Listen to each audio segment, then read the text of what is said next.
Ah! What? What?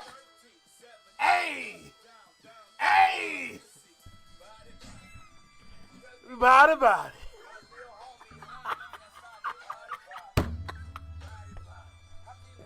Hey! Yo, I just gotta say this, bro. It's one thing for y'all, my bad, for y'all to witness it on y'all devices, on your phone, your TVs, wherever you are watching. Nigga, when you're in the moment, my reaction was like, oh, but my mind was like, bro, I was fucking stunned. I was fucking stunned. You understand how long it's been since I heard some shit like that? Holy shit. Bro, yo, oh my god. You don't understand. Like, yo, I was speechless for like half the song. I'm like, oh, this is really happening.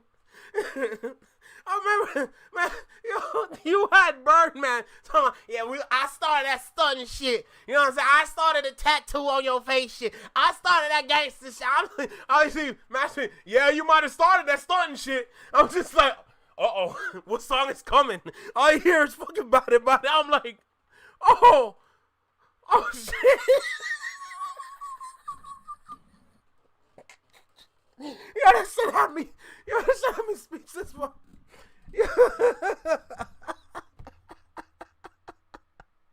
Oh shit, bro. Oh my god. Y'all don't understand how funny that was, bro. The dude beside me started dying because he couldn't believe my face. I was like, well, damn. Oh my god. I just felt like I had to start with that song because, boy, you might have started that gangster shit. Nigga, it don't matter who started it, bro. God damn. Oh, my goodness. Let me collect myself. Whew, let me collect myself because, boy, I ain't gonna lie to you. We got about, there is a lot of heavy videos to get through. There is a lot of heavy videos to get through. I just got to say that first. But before we even get started, yo, you, right there, in your smart box. Yo, welcome back to the Flexion Mind Network, bro. What we saying, bro?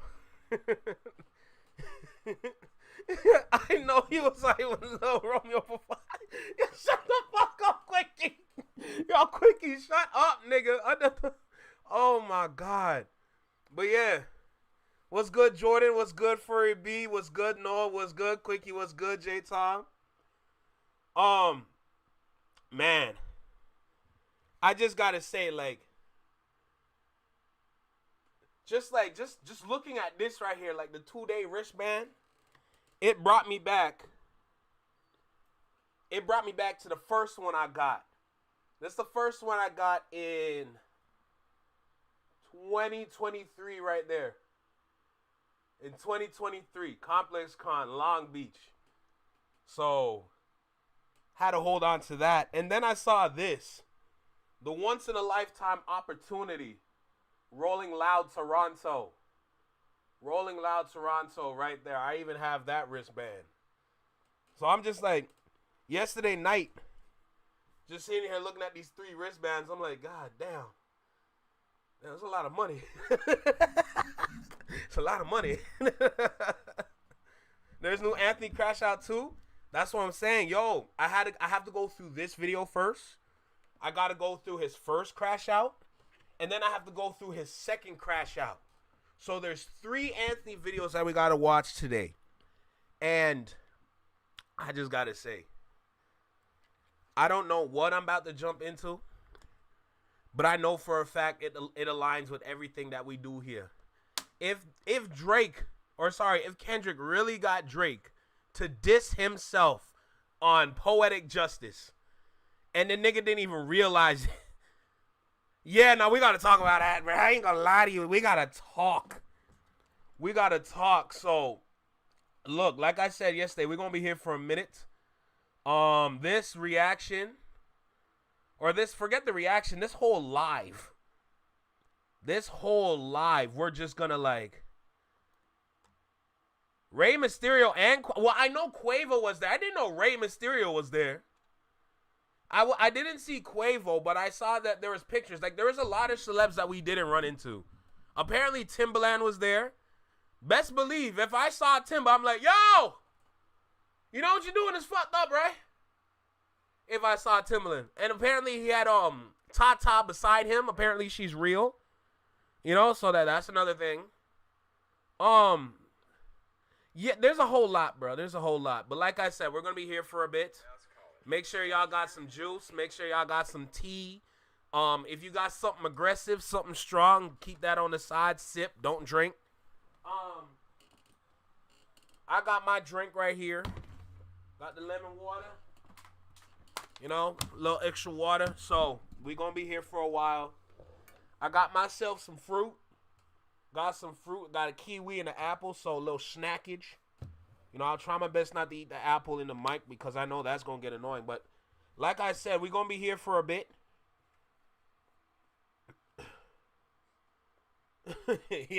Hell no, he ain't going to stand out in no damn crowd. Hell no.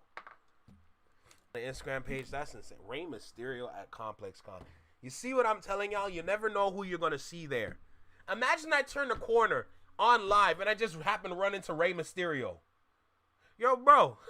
Yo, give me the mask. Let me put it on one time. Shout out to the subscriber. What's the dirt? Enjoy, buddy. Yo, Josh, you're sick. And I love it.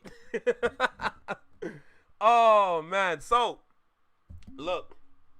Hope y'all enjoying y'all day. Hope y'all enjoying your time. If you're at work, shout out to all the hard workers out there. Shout out to everybody that's on their job, that's not getting in trouble for watching a little live stream. I appreciate y'all for sure. Thank you for tapping in. And to everybody else, if you're chilling at home, if you're on the road especially, please drive safe. Okay, don't look down at your phone. Look on the road. Both hands on the steering wheel and drive safely. Okay, everybody else that's chilling, yo, kick back, bro. Kick back. We're going to have some fun today. We're going to have some fun today for sure. So we got the first video by Anthony right in front of us. We're going to go ahead. Or you just rolled up. Shit, if you got a spliff, you go ahead and do what you got to do with it. You know what I'm saying? Flip it, burn it, do what you got to do. Just make it disappear. Anyway, I'm that subscriber. Y'all kill me, bro.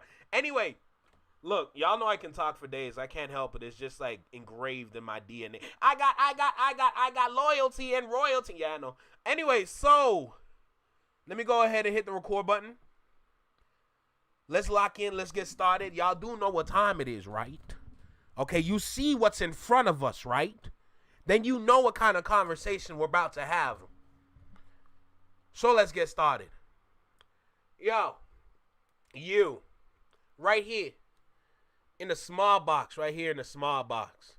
Welcome back to Flex Mob Reactions, only on the Flex Mob Network. I'm Flex. Welcome back to the channel. Oh, what a day it is today. What a day it is today. Hold on, I'm a little high up, bro. Look like I'm sitting in a booster chair. Anyway, as you can see, we got Anthony in front of us. Apparently, this guy is a very incredible hip-hop mind. Okay, he has deciphered something that's been a rumor for a minute. It might be headcanon. It might be fictional through his mind. But if we have a 40-minute video in front of us and he's breaking it down, I don't think it's that fictional, bruh. I don't think it's that fictional. I think this non-fiction. I think this is real. Okay, I think he might be on to something. Is this how it exactly went? I don't know. But I'm here for it, bro. I'm here for it. If you crack the code, brother, break it down so we can all understand. Okay? So, with that being said, make sure you like, comment, share, and subscribe to the Flex My Network. Drop a comment down below. Let me know what you think about the reaction. Hit that notification bell so you get notified when I drop my videos or when I'm live, like right now. And please do not forget to hype the video. Is that how that works? I don't know how the hype button works. Does it work on lives? Like, y'all gotta let me know, because I don't know nothing about the hype button. They just drop it on us randomly and it's like, here, use it. Like, bro, give me that textbook, dog. I'm trying to learn. Anyway, look, let's go ahead and get started, bro, because y'all know I can yap for days. I'm a yapper. Okay? Let's go ahead and dive in with the video. Talk to me, my guy. What's good? What's the word? Educate us. Did Kendrick Lamar get Drake to diss himself on the song Poetic Justice? Was Kendrick Lamar one of Drake's early ghostwriters in Drake's career? Don't kill me for AB. Me and Desiree Rose come up with the Poetic Justice theory. Some of you were in the comments section on a couple of other videos saying, hey, I see you got a lot of content here. And we do. It's over 10 hours worth of content. Facts. Across multiple channels and different platforms. Is there a way? The question was, is there a way to get all of that content condensed into 30 minutes or less? Your arguments for the Poetic Justice theory and then the common counter arguments that we hear against the Poetic Justice theory. And that is exactly what I am hoping to accomplish in the next 29 minutes. So before we get into all of that, make sure you guys do the YouTube thing. Make sure you guys like, comment, share, hype, and subscribe. Yo, this hype button ish is new, bro. I'm telling you. I'm sorry. I shouldn't have stopped the video. Let's keep going. We really do appreciate that. If you guys want to support the content, go to the link in my bio. To my link tree, I got a link that'll take you, to either Cash App or PayPal. That's why. Or Venmo, whatever. All the links are there in my bio. But the Poetic Justice theory is very simple. I got ya. I muted the desktop because I was working on a little something in the background while I was getting started. So we good now. We're locked in. How long an hour? 1 minute and 16. 1 minute and 16. Let's start again. Did Kendrick Lamar get Drake to diss himself on the song Poetic Justice? Was Kendrick Lamar one of Drake's early ghostwriters in Drake's career? Got you, bro. And how in the hell did me and Desiree Rose come up with the Poetic Justice theory? Some of you were in the comments section on a couple of other videos saying, hey, I see you got a lot of content here. And we do. It's over 10 hours worth of content across multiple channels and different platforms. Is there a way? The question was, is there a way to get all of that content condensed into 30 minutes or less? Your arguments for the Poetic Justice theory and then the common counter arguments that we hear against the Poetic Justice theory. And that is exactly what I am hoping to accomplish in the next 29 minutes. So before we get into all of that, make sure you guys do the YouTube thing. Make sure you guys like, comment, share, hype, and subscribe. We really do appreciate that. If you guys want to support the content, go to the link in my bio.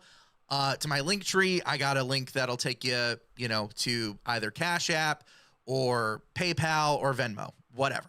All the links. Nigga, you got Cash App and PayPal, bro? What the Man, y'all Americans got a good... I ain't got no Cash App, bro. It's all PayPal. It's the QR code, by the way. Yeah, I ain't got no Cash App. Y'all got it good, bro.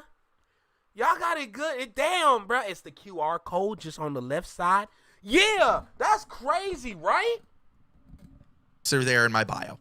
But the Poetic Justice theory is very simple.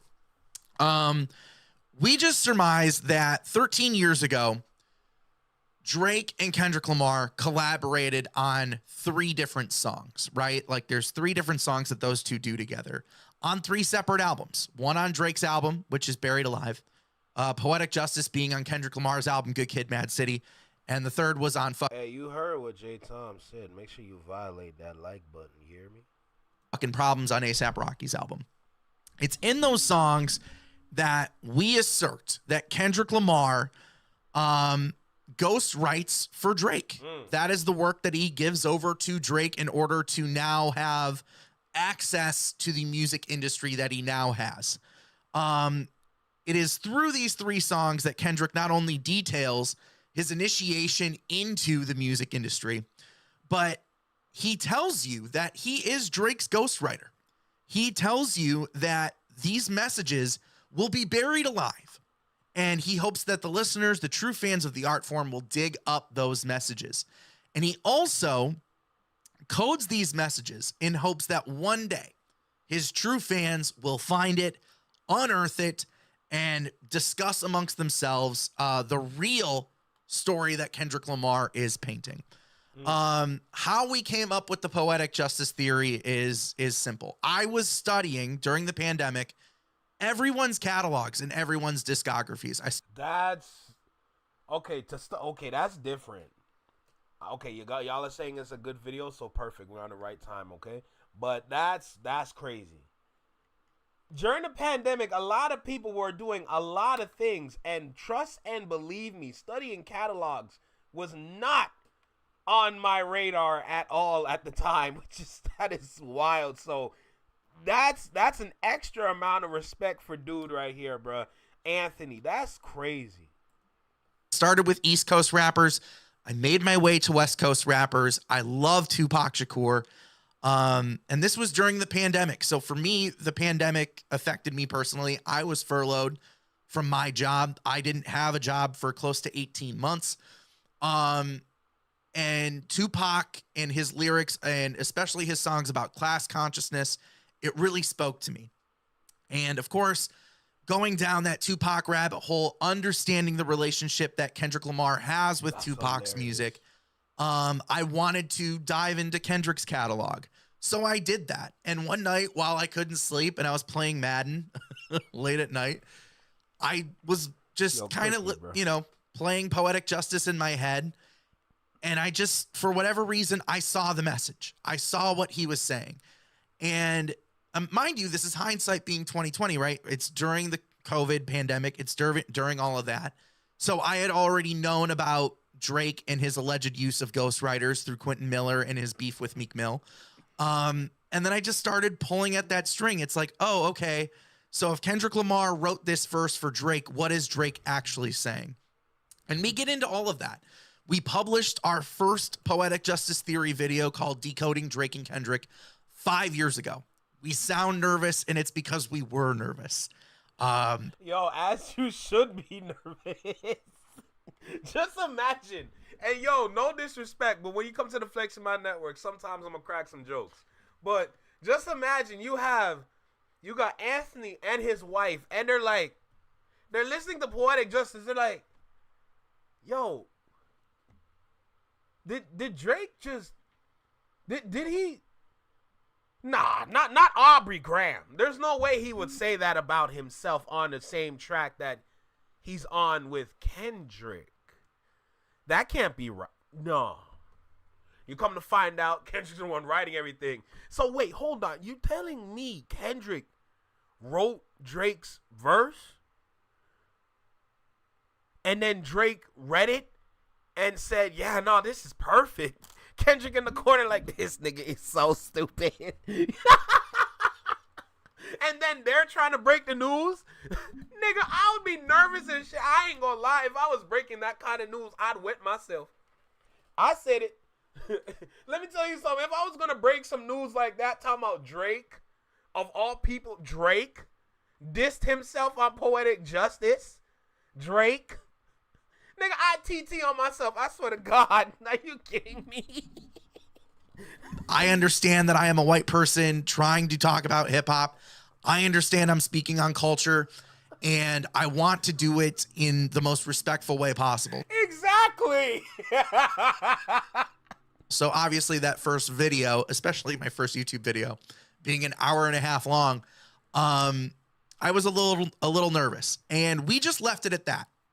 We put out the Poetic Justice Theory, and we moved on with our lives. We really did. Des and I just decided, like, hey, it's cool. It's a cool Easter egg. We're just going to leave it up there. And if we're right,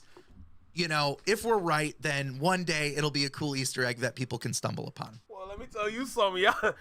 We're not saying y'all fully right, but the fact that it's starting to take its rounds around the hip-hop community, my God, y'all might be on to something. Fast forward to 2024, and the beef pops off. And things were said during the beef that just made me and Desiree Rose just jump for joy, because he was confirming everything that we had talked about on our original Poetic Justice Theory video that we had made 4 years before in our kitchen. So that beef, while everyone was having their own experience with it, you know, witnessing like, you know, the culture shift, like that was really cool. For me and Dez in particular, it takes on a different meaning, and it's something that I don't think y'all on the other side of the video can understand, because we had talked about Drake in this light 4 years before Kendrick even talked about him like that on record and put him on blast like that. And 2 weeks before the beef even popped off, I got on my TikTok to try and explain poetic justice to you in 90 seconds or less. And one of the things I said was, Kendrick Lamar views Drake as taking away from the black community. Me, a white guy, saying that 2 weeks before Euphoria dropped. Yeah, like I caught a lot of flack, but I mean, we ended up being right, because he calls him a colonizer on Not Like Us. So what now I want to do is I want to break down. Okay, bet. You know, bet. The 4 songs that you really have to know, which is our strongest, like, and again, coming back to the house rules that I laid out on a couple of videos already. House rules are, we only have 2 of them. We abide by the timeline of events. We stick to the timeline, and we stick to the lyrics, because the timeline and the lyrics tell the real story of what happened and transpired between Drake and Kendrick Lamar. Those are the only 2 rules here. So keeping that in mind, I am now going to lay out our poetic justice theory using the remainder of the time that I have. So I got you. You really have to understand the poetic justice theory is mainly about 4 songs, 4 songs in particular. 3 of those songs, Buried Alive, Poetic Justice, and Effin' Problems. Buried Alive occurring, again, on the timeline in November of 2011. This is before the Club Paradise tour. If you look at Buried Alive, Kendrick is detailing out in these lyrics not only his initiation into the music industry, he's comparing Drake to R. Kelly at one point. And yo, I'm sorry. Yo, wait, stop. Because Buried Alive came out how long ago? Hold on. Yo, the fact that we're doing all this is hilarious. Buried Alive came out in 2011. Holy crap.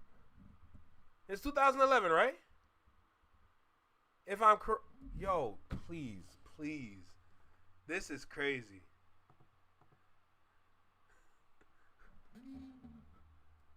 Yo. He also is saying that Drake is telling him, hey, you have to rap a certain way now that you're in this industry. You need to keep women in mind. When women be the tastemakers for the shit that we're making. He's telling him he's got to rap a certain way. And then here at the end of the song, he says, the reason why the highlight was when he said, you belong to the people when you're outside. So dig a shovel full of money, full of power, full of pussy, full of fame, and bury yourself alive. Bury yourself alive. Then I... Yo, whoa, wait. Why don't I remember this? Why don't I remember? Yo, Drake. No, we're not calling him Drake. We're calling him Aubrey, cause it sounds better. Yo, Aubrey. Yo, Aubrey. We gotta talk to you, man. Aubrey, you approved this. Yo, Aubrey approved this. No, you. Somebody on your team said, nah, this is perfect. You don't understand. What he's talking about is about your haters. Drake. Aubrey's like, yeah, hey, Mr. Lamar, keep doing what you're doing in the booth, okay? Kendrick in the booth like, yeah, no problem. I got you, nigga. I died. So he's telling you that he no longer belongs to himself. He belongs to the industry. And that his message will be buried alive in the lyrics. Daniel? I see you. Because he now has to code the way that he talks to you, the listener. The second song that you have to understand when understanding the poetic justice theory is The Heart Part 3. And the Heart Part 3 is important for multiple reasons. One, it comes out 2 days before Good Kid, Mad City. And two, it is detailing out where Kendrick is mentally with not only his relationship with you, the listener, but his relationship with hip hop and how TDE pulled off this heist on Drake. So the first order of business that I have to draw your attention to, especially when it comes to the Heart Part 3, is this line right here where he says, truthfully, I just started rapping to get away. Yo, no, Furry B, you're lying. Furry B, you're lying. You're lying. It did not take this nigga, how long, 13 years? There's no way it took him 13 years mid-battle to figure this out. Hold on, let me read this for context so everybody knows what I'm talking about. Furry B's comment. Did you know that Drake only figured it out during the battle? He made a response record called Buried Alive.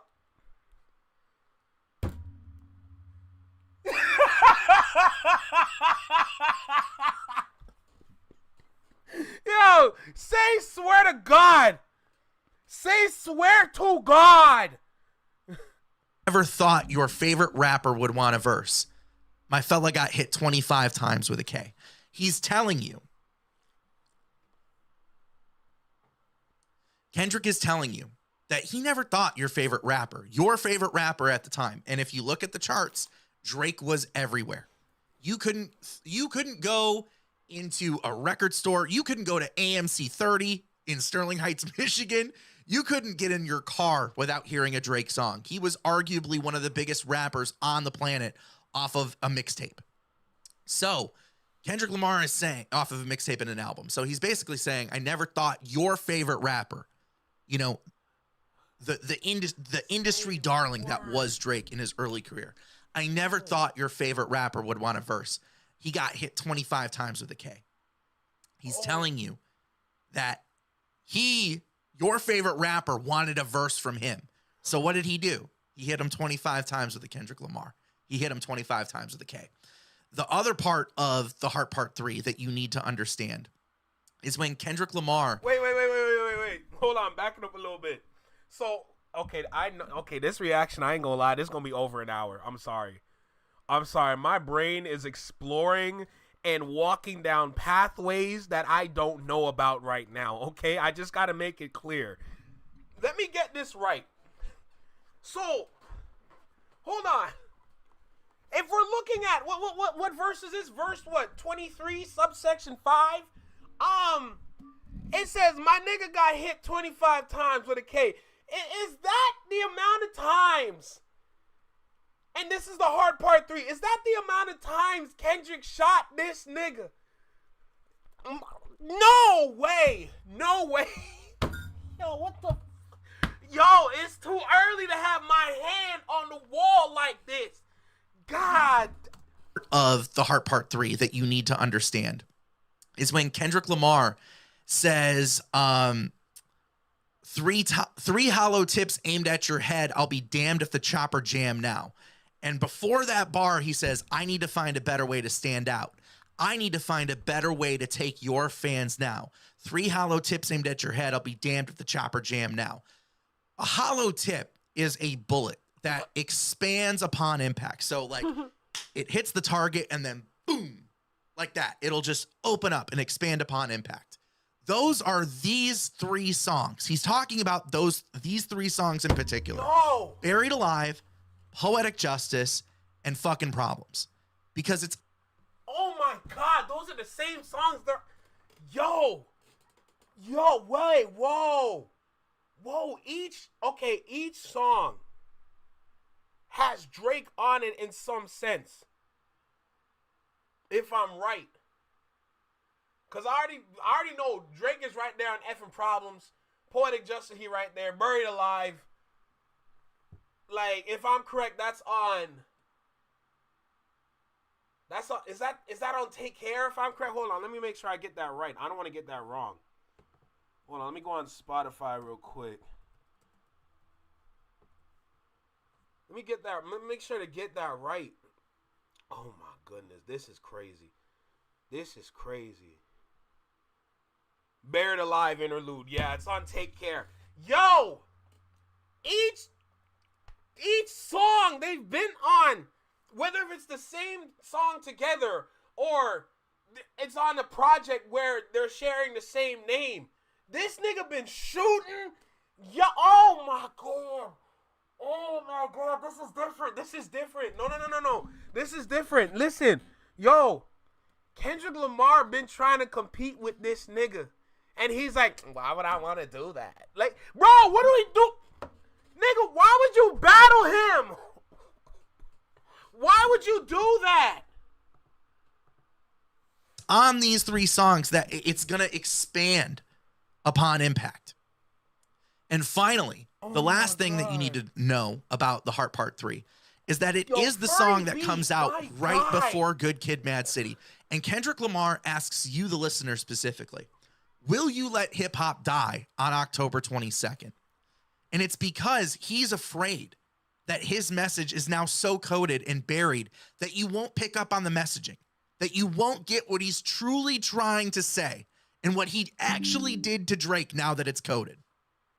So, you know, again, sticking to the lyrics and sticking to the timeline, those are important to understand, those 2 things.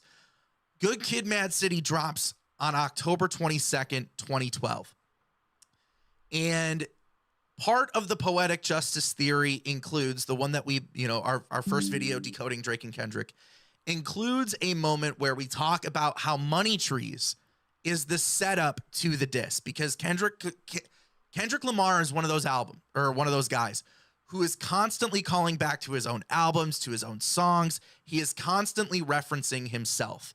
And you'll see the reference to Money Trees here in a second on the 3rd collaboration with Drake. But Money Trees is the setup.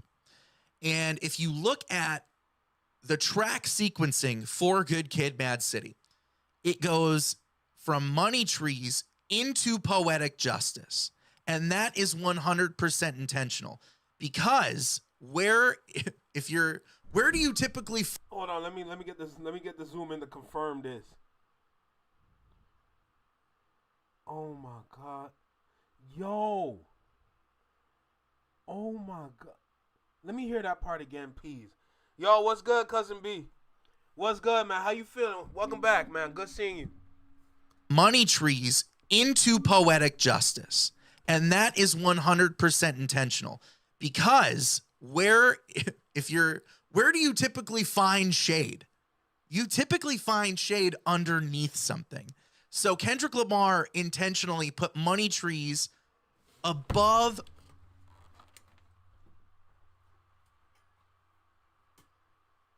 Yo, yo, hold on. What happened to just hating somebody? What happened to just hating somebody? Nah. This is not hate. This is the listen, let me tell you something. This is the kind of hate. I don't even know how to describe this right now. This nigga different. Yo, this nigga is different, bruh. Yo, what the Yo. Oh my god. Oh my god. Yo, nah, son. Nah, run that back one more time. 100% intentional, because where do you typically find shade? You typically find shade underneath something. So Kendrick Lamar intentionally put Money Trees above Poetic Justice. So Poetic Justice is underneath the tree, right? If you delve into the lyrics on Money Trees, like we did in our original video, he says, you looking like an easy come up, you bish. A silver spoon, I know you come from, you bish. Think about who Drake is. Think about... Bitch! You looking like an easy come up, you bish. You hear me? Huh? You looking like an easy come... Nigga, you... And then, yo, he proceed. 2024 in the beef. Nigga, you really are an easy come... Oh, he could have ended your life so long ago. He could... Kendrick! Where have you been? You could have been done this. Oh my God. It didn't matter what year it was. He could have ended this man's whole career. And he chooses to end his career at the top of his game. Oh.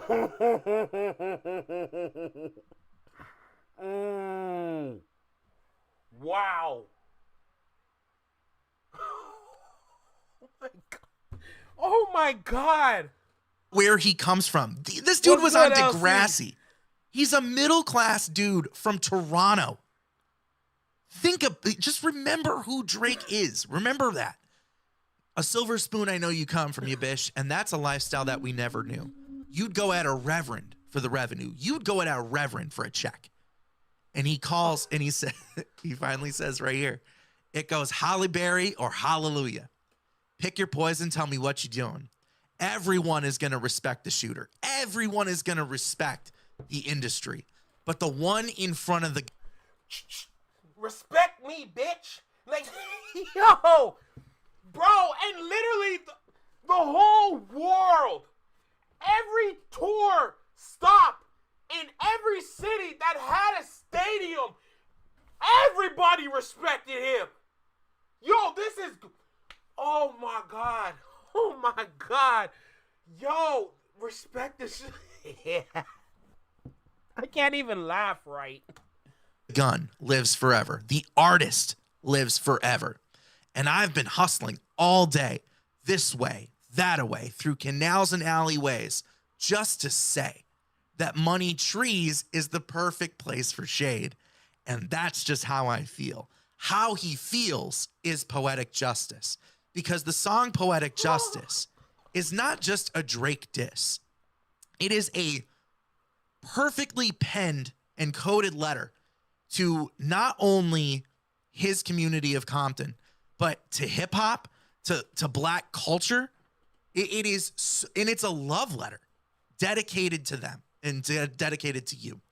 And that's why, if you... God, what's good, Raven?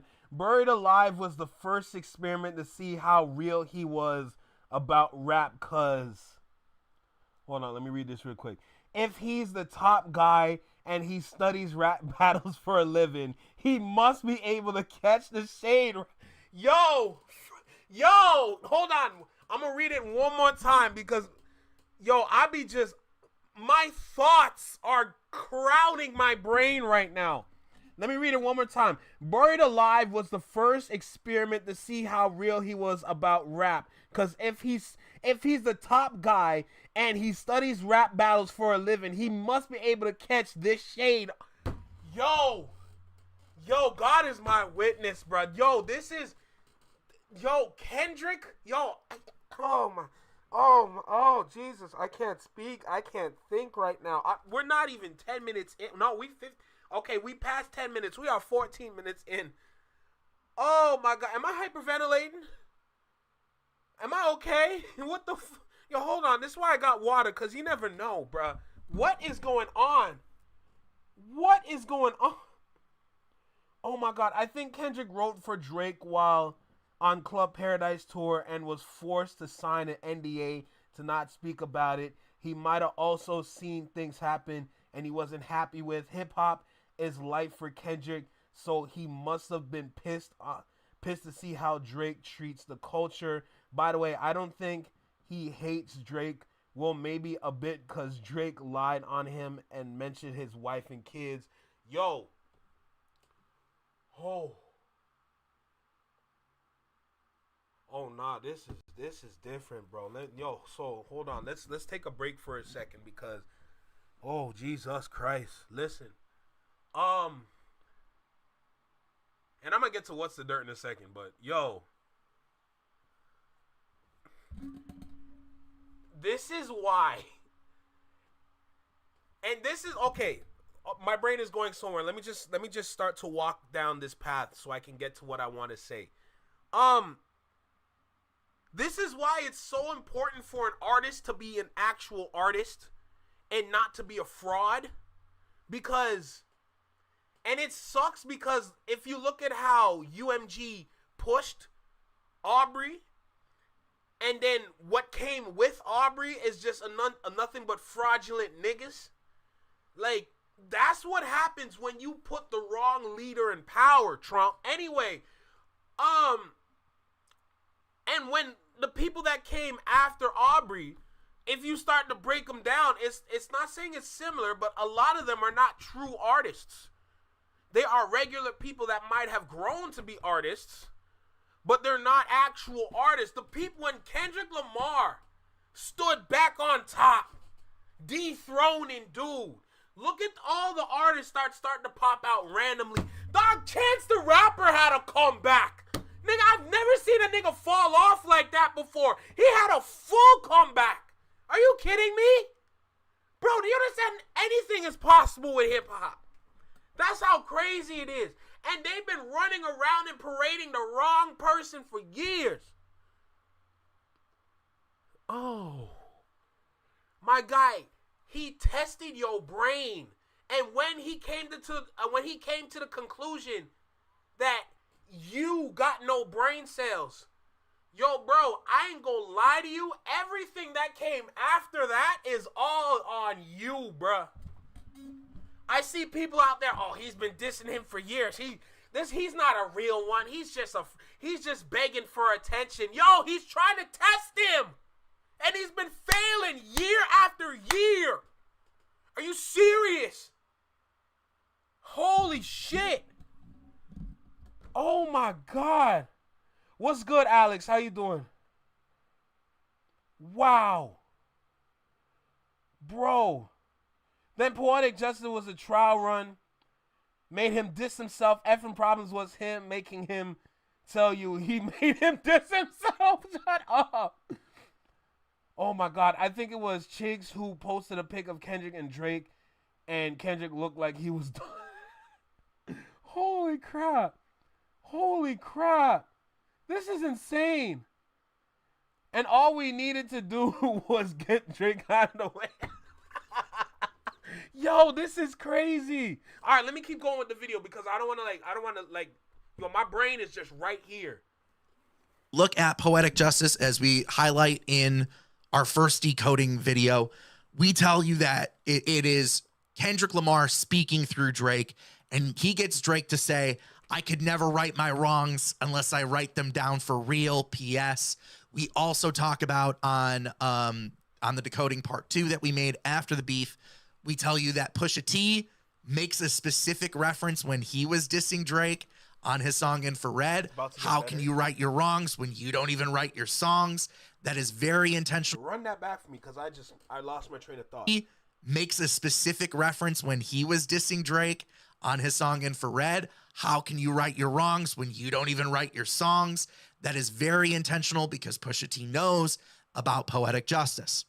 Wow. So, coming back to Drake's verse on Poetic Justice, he says, I can never right my wrongs unless I write them down for real.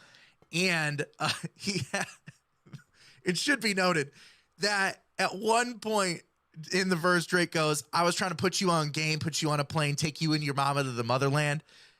I can't recall Drake taking a trip to Africa post Poetic Justice and putting someone on a plane and taking him with him to Africa after, the Poetic Justice song was released. But Kendrick Lamar, it should be noted that Kendrick Lamar takes a trip, a very public trip to Africa in 2015. Again, actions speak louder than words, and we stick to the lyrics and we stick to the timeline on everything, right? Those are the 2 rules in this household. It's also on Poetic Justice where you get this third verse from Kendrick Lamar that is so incredible. The line in particular that I want to draw your attention to is right here towards the end. He says, read slow and you'll find gold mines in these lines. Sincerely yours truly, and right before you go blind, PS. It's not sincerely me and Aubrey Graham. It's not sincerely Kendrick Lamar and Drake. It's sincerely yours truly. He wrote this song in particular. And right before you figure it out, right before it dawns on you, the reason why he did it, that PS is not postscript. That PS is shorthand for Pac Shakur. And when you truly think about Kendrick Lamar and his connection to Tupac's music and how vocal he is on that and what a staunch, staunch listener to Tupac that he is, an advocate for people going to listen to his music and talking about openly the impact that Tupac's music has had on his life, he would never, ever allow Drake on a song dedicated to Tupac's favorite film that he did and dedicated to Tupac Shakur unless it was getting him to say something on wax forever that he can't take back. That would be poetic justice. That would be what it is. And the chorus itself is a message to you. You can get it. You can get it. You can get it. You can get it.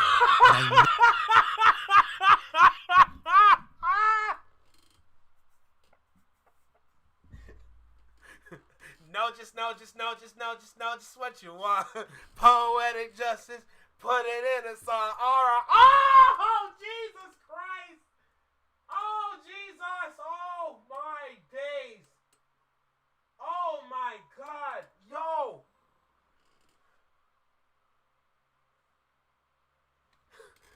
And the nerve of you to have Janet Jackson on the beat. Anytime you can get it, you can get it, you can get it, you can get it. Oh, shit. Know just what you want. Poetic justice. Put it in a song. We go over all of that in our first decoding video that we made over 5 years ago. Again, I'm condensing 12 hours worth of content, so bear with me. Okay, moving on. The final collaboration between Drake and Kendrick Lamar happens on A$AP Rocky's album, Fucking Problems. I have done breakdowns on Drake's verse and how there's some very questionable lines there. Again, going off the working theory that Kendrick Lamar ghost wrote for Drake multiple times. You can go back and look at my other content on that. But the lines that I really want to... All right, hold on. All right, Furry B, I'm listening. Okay? There's a part they don't talk about in the video that they do in one of the longer videos that you need to know. I'm not convinced about the Pac Shakur. Everything else seems reasonable. Facts that I kind of see it. I ain't gonna lie. So, Furry B, you gotta talk to me for a second. What did they say that wasn't said in this video, but was said in another video that they did? I need to know. And on top of that, that part you were talking about, I think we will find out about Drake in East Africa at that time. A lot of schmackening goes down there. Let me find out this nigga really R. Kelly. Oh, Jesus God. Yo. Okay. So the official lyrics read P.S. Postscript is spelled P.S. Not P.S. later in the song. He talks about being precise with the punctuation. It's intentional, like a revision to make sure you get it. Oh.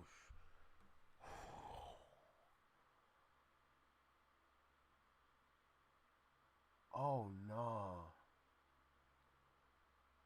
Song talks about being precise with the punctuation. It's intentional, like a revision to make sure you get it. Oh my. Yo, nah, I'm sorry. If I was a kid listening to these songs, I'd be dumb as shit, bro. I ain't gonna lie to you. I wouldn't understand a thing that's going on around me. Me as a kid, just listening to music in school, going to class and all that, I wouldn't know a thing that's going on. I ain't gonna lie to you. I was listening to music for the sake of listening to music. If it sounded good, cool. But now it's like, yo, what did he say? Oh my God. Draw your attention to from the third verse on this song is Kendrick Lamar saying, right here, he says, "Girl, I'm Kendrick Lamar, aka Benz to me is just a car."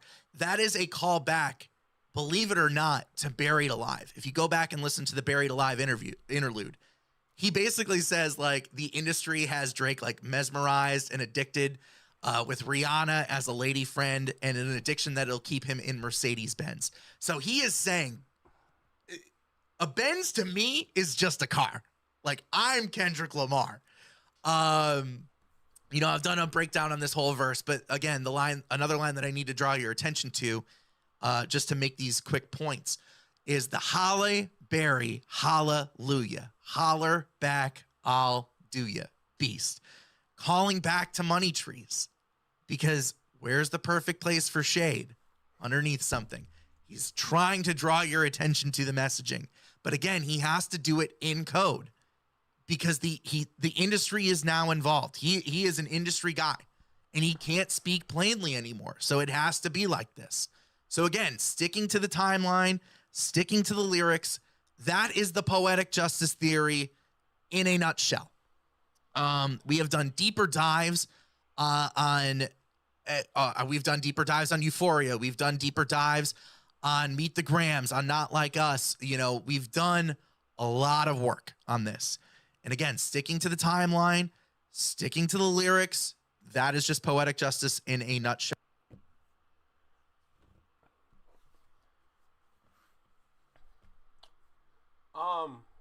My head hurt. I don't even think we're an hour into this live. My head hurt. I just got to say that first. It's also a callback to that video when Drake was young talking about how much he wanted a Benz. That is diabolical work. My guy, he is dissing you on all fronts. He is roasting you on every front possible. We all know, okay, how about this? Let me help it. Let me break this down a little bit. Let's say, for example, we have this bottle cap. Now, as you can see from this bottle cap, and this is just an example, but from this bottle cap right here, we see a circle that's in front of us. At face value, we see a circle. Now, before we've been informed of how a circle is really formed and came to be, as far as we see it, we see a circle that has no sides on it. There's no sides on this circle, right? There's no points on this circle. Come to find out, in high school, a circle does not only have a lot of points, but to form a circle, you need an infinite amount of points. Like, there's endless amount of points on this circle. I'm sorry. Okay, this circle right here that you see has came to be, and it's just, I'm using the bottle cap as an example. If we just look at a circle, any circle that's in front of us, a circle is formed by so many different points that the illusion of it is an actual circle. If you were to take a pendulum and you were to just throw that pendulum on a little angle, that pendulum is going to form a fucking circle in the next couple hours. This nigga Kendrick Lamar is dissing this nigga in every way possible. This is crazy. Oh my God. And this is the simplification of it?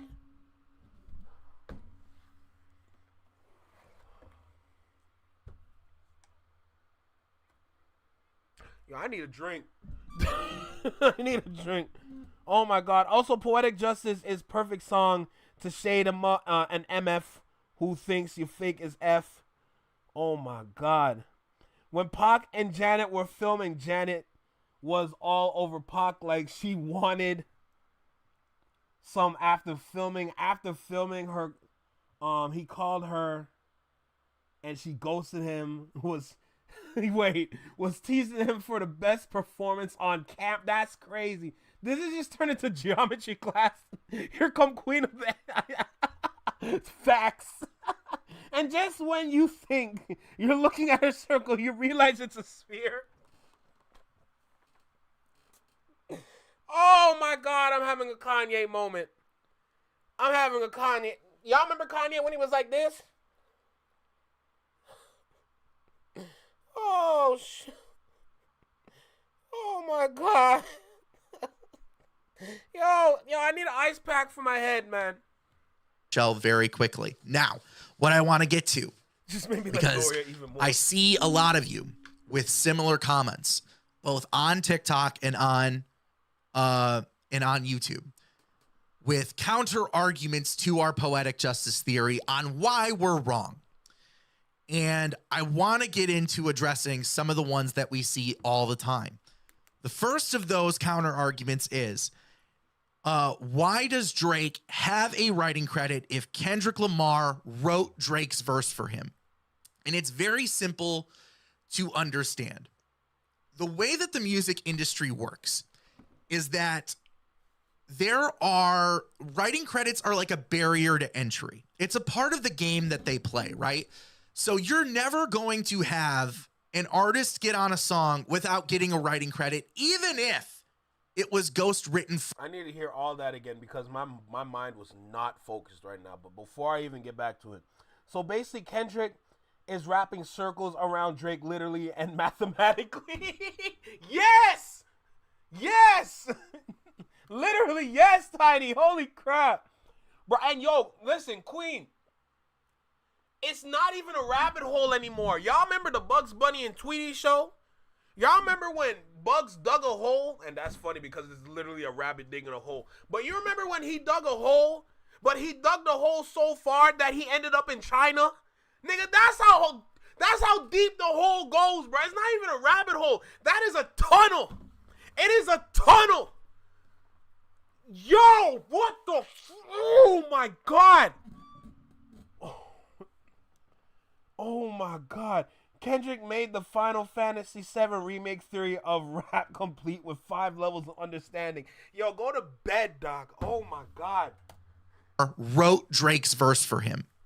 And it's very simple to understand. The way that the music industry works is that writing credits are like a barrier to entry. It's a part of the game that they play, right? So you're never going to have an artist get on a song without getting a writing credit, even if it was ghost written for them.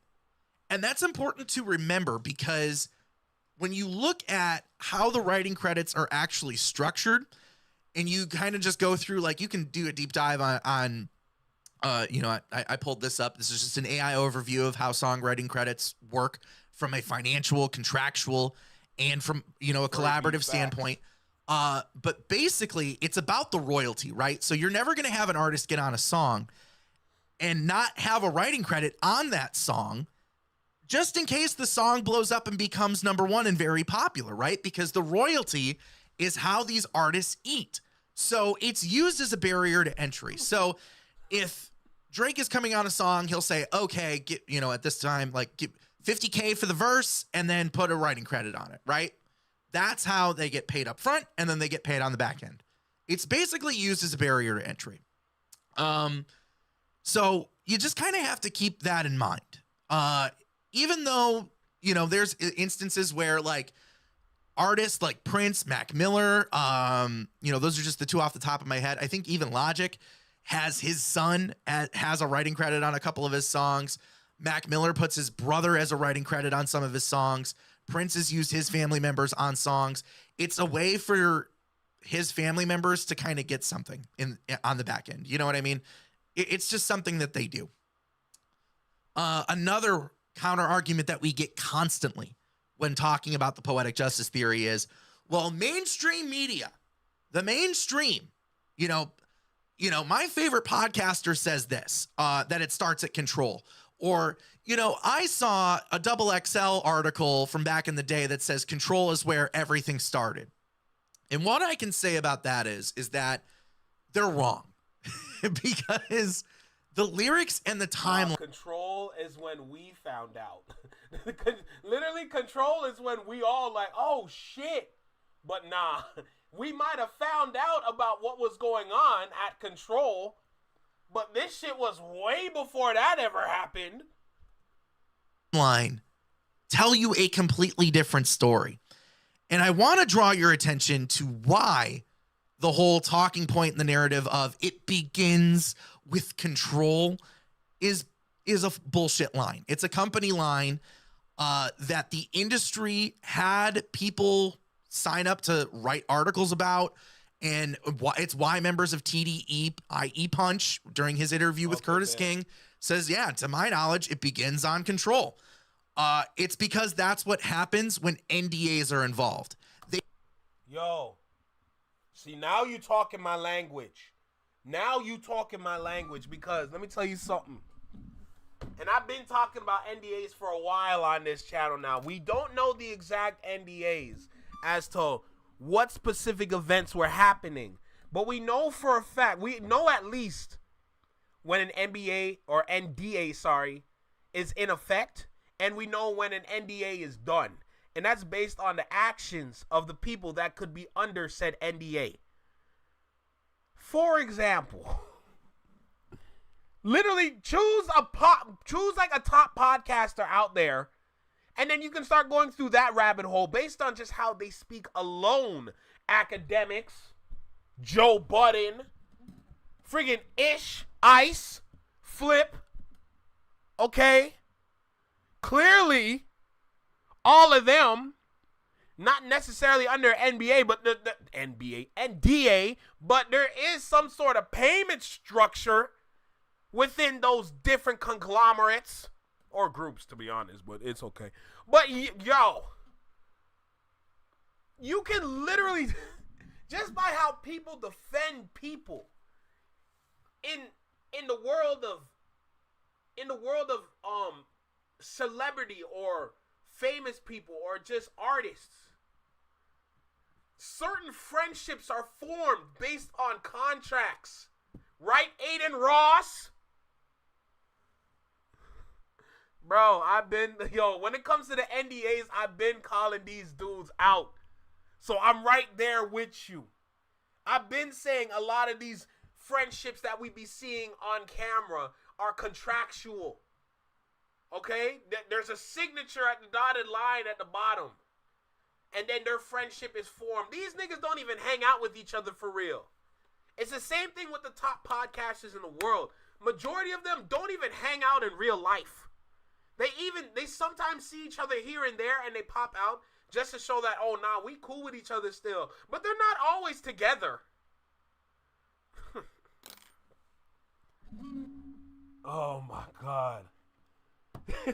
Come on, bro. You know I'm right there. It just got, like Furry B, it just took me a little bit. You know what I'm saying? It just took me a little bit, but I'm right there with you. Kendrick hung out with Drake and was, oh, hell no. After, I want to know what was the final drop, because it's usually the pettiest little thing that seals the deal. Yo, Tiny. And at that point, we can kind of figure it out, which is the funny part. And the best way to figure it out is just through the beef alone. And you can kind of figure out, just think about the things Kendrick was fed up about the most about Drake. And then you can start to draw your own conclusions. Now, we don't know specifics, but you can kind of draw your own conclusions just by the things that he hated the most.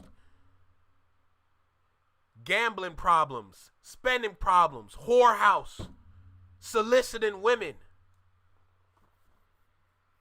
Did I just crack the code? Meet the Grams. I'm just saying.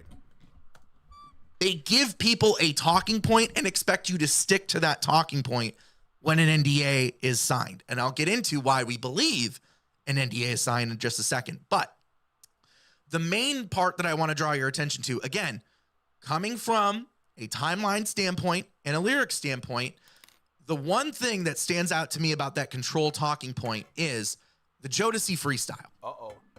And I've already done a breakdown on the Jodeci freestyle. I did a lyrical breakdown on that just last week. I don't need to break down the lyrics again. But if you look at the timeline and stick to the lyrics in the timeline, Jodeci freestyle comes out 2 months before Control is dropped, right? A whole 2 months before. And just a few months, less than 6 months after their collaboration together on Poetic Justice and their collaboration together on Fucking Problems. So to me, when I look at these lyrics, right, like these scathing lyrics, like, you know I'm a sore spot, middle finger poking you in your sore spot, talking about who the best MC is. We know that you're not. It's not just about MTV naming Kendrick Lamar the hottest MC. It was never about that. You don't pen these words, if you're even penning them, about some Slack MTV award that you didn't get, right?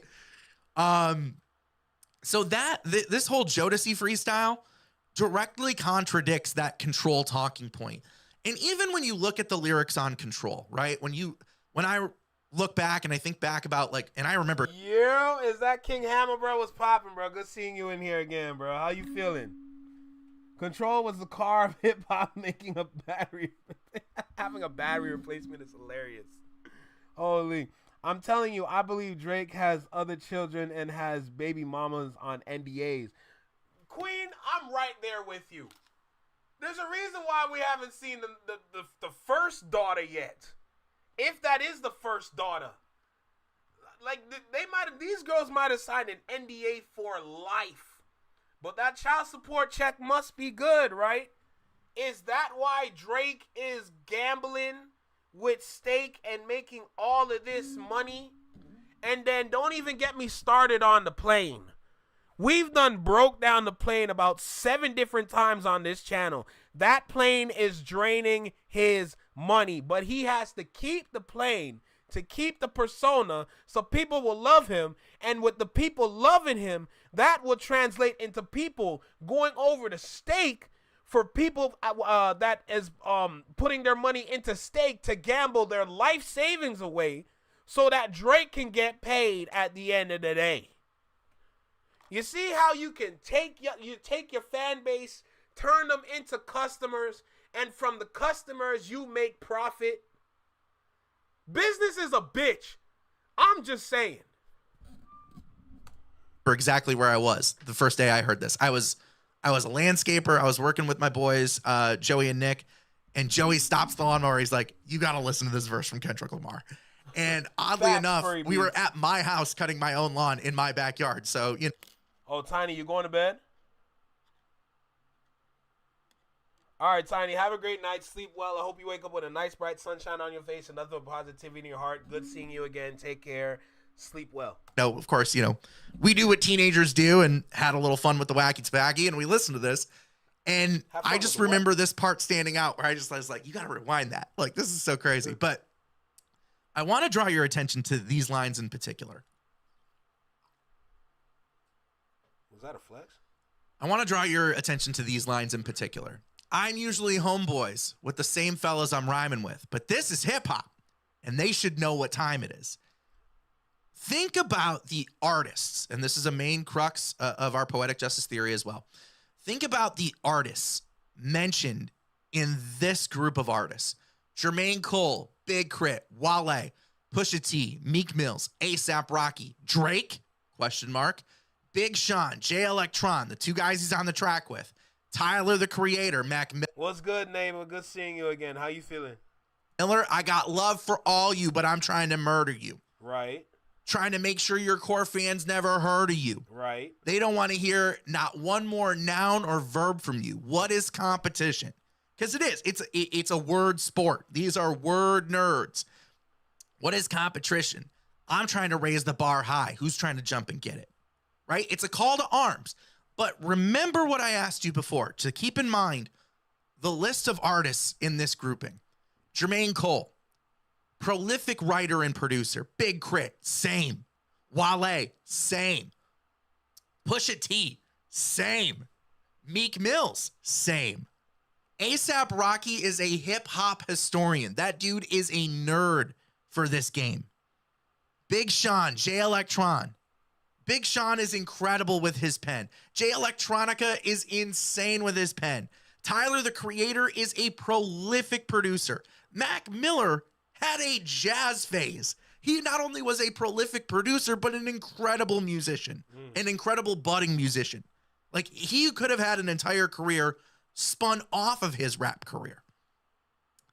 The only odd man out in all of this is Drake.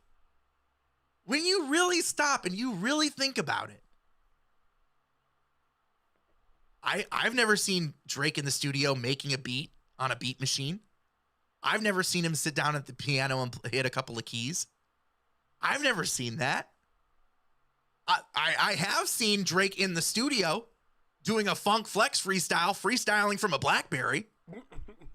I New York really want it. Stupid ass Nick.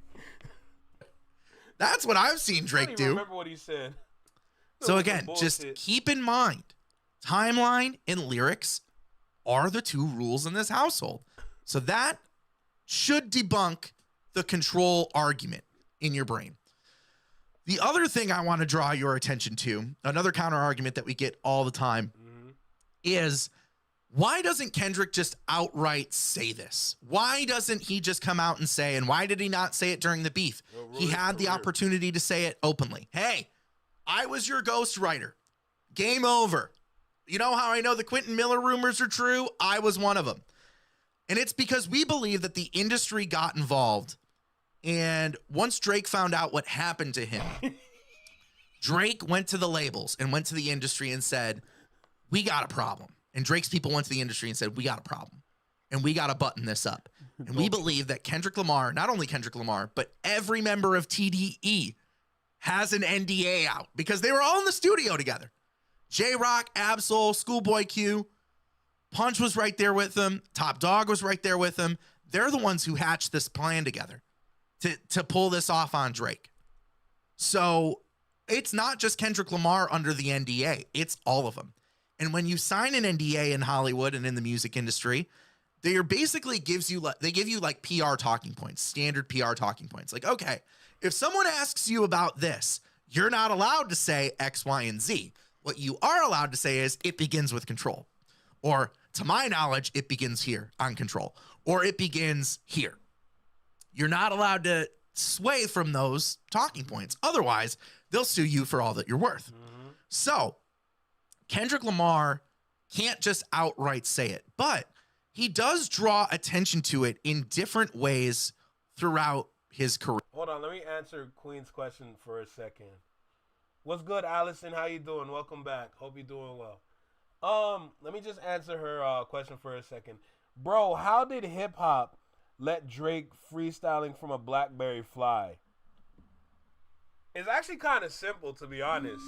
Because you got to remember, at that point, that's when hip hop was still not necessarily reinventing itself, but it was kind of integrating with more marketing in a sense. Hip hop was struggling in the early 2010s. You see what happened with Drake coming in and all that. Like, from the 2000s to 2009, hip hop was good. 2010, hip hop was in a transitional stage. Everybody preferred a party style. So with the party style comes more high level hip hop. And at the moment with Drake doing the freestyle with a BlackBerry, I still can't believe it either. Hip hop was still figuring itself out, still trying to integrate with the whole like DSPs, more involved with business than artists.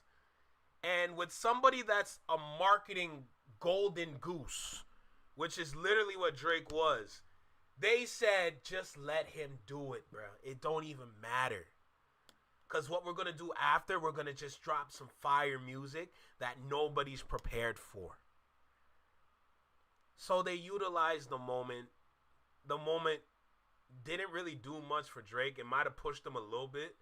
But at the end, putting him on a platform like that to do a freestyle still was significant because that added to the artistry at the time, because around that time, that's when a lot of the rules started to change, because when you're integrating more of a business mind into something where artistry matters, if you have all this business, you don't need that much artistry, because it only takes a second, a snap, to skyrocket this one person to the front of the crowd. Meanwhile, artist number 276 is still in line over here waiting for his moment. Meanwhile, artist number 507 done skipped the whole line because he has the whole industry behind him, helping him to be great and outstanding. So it didn't even matter what the freestyle did. It's just more about what kind of platform he was on, because it actually helped the platform to see Drake on it.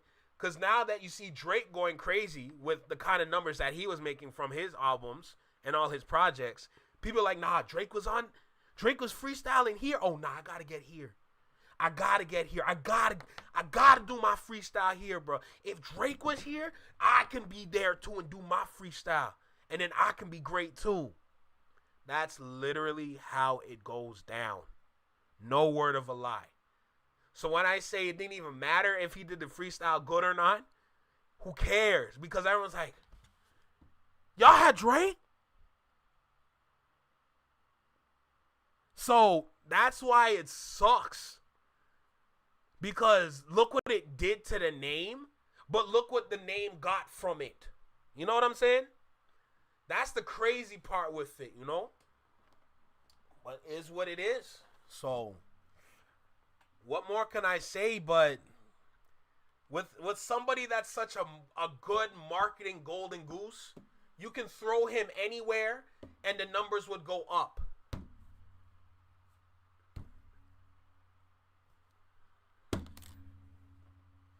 Sorry. I'm so sorry, but that's what it is. That's what happens when you know how to play the neutral game. Business is neutral. If you understand how the neutrality works, then you can navigate said path to get to the top. That's why it's twisted. Drake went from attracting women to attracting incels. You're not wrong, but guess what? The incels, until they didn't, but the incels is where the money's at.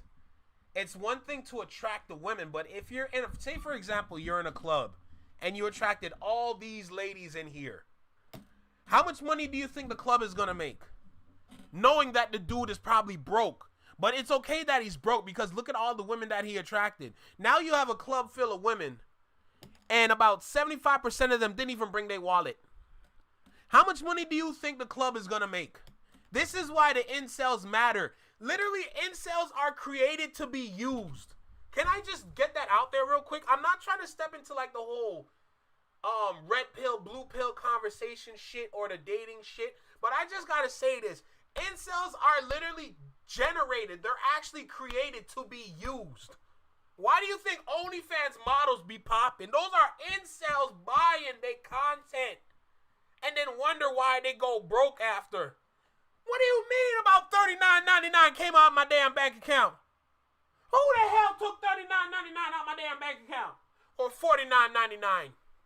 Who the hell took $49.99 out of my bank account? Then you come to remember, oh, it was Cindy with the titties. Oh, Cindy with the titties took my money. Oh, no, I gotta write a DM. Wait, she sent me a nude in a DM. Oh, no, I'm up. I'm good, bro. Yo, incels are literally birthed to be used.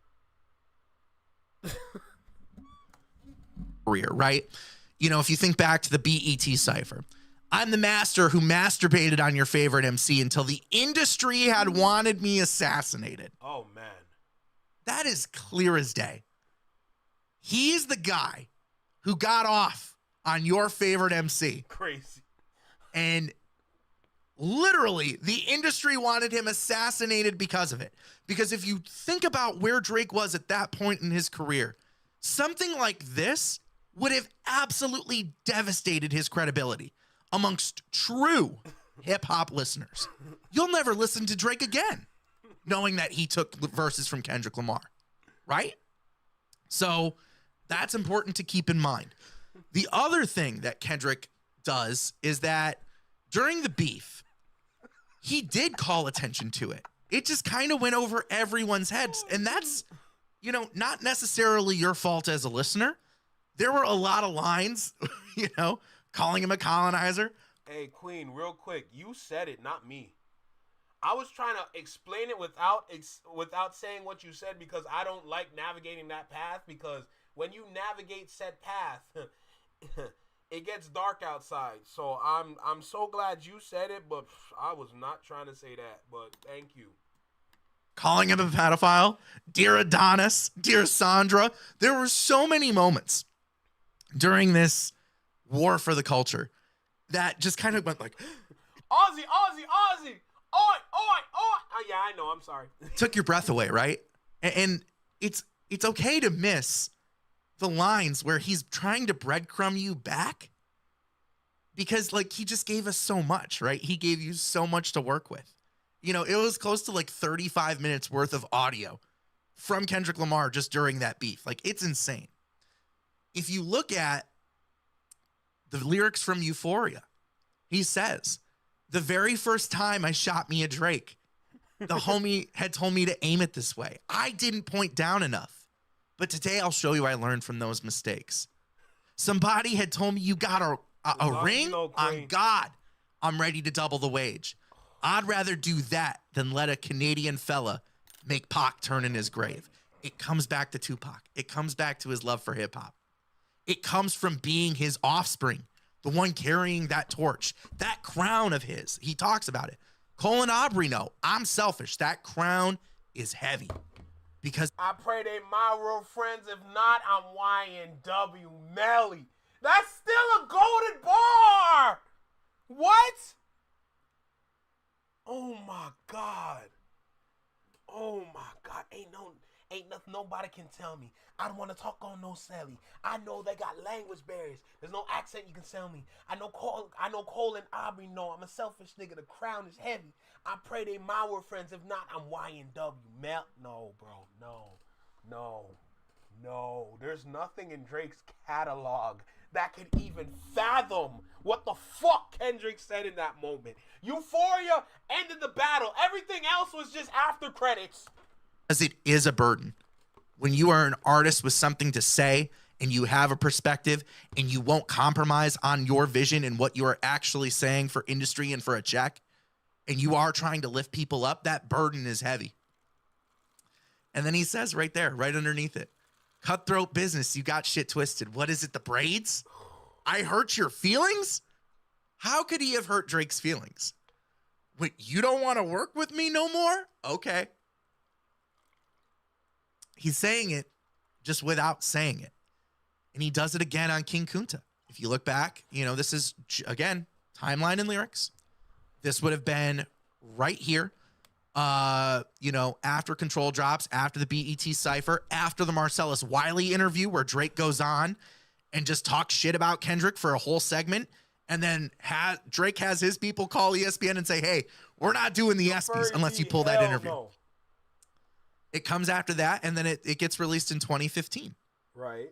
So he says, right here on King Kunta, I can dig rapping, but a rapper with a ghostwriter, what the fuck happened? Right. I swore I wouldn't tell. Oh, no. But most of y'all share bars like you got the bottom bunk in a two-man cell. Let me just stop it right there. I want y'all to hear that part one more time. Wouldn't tell. But most of y'all share bars like you got the bottom bunk in a two-man cell. Y'all remember the phone calls that were leaked from Young Thug? And they were talking about how Drake wanted a hit that Young Thug had in the tuck that he heard about.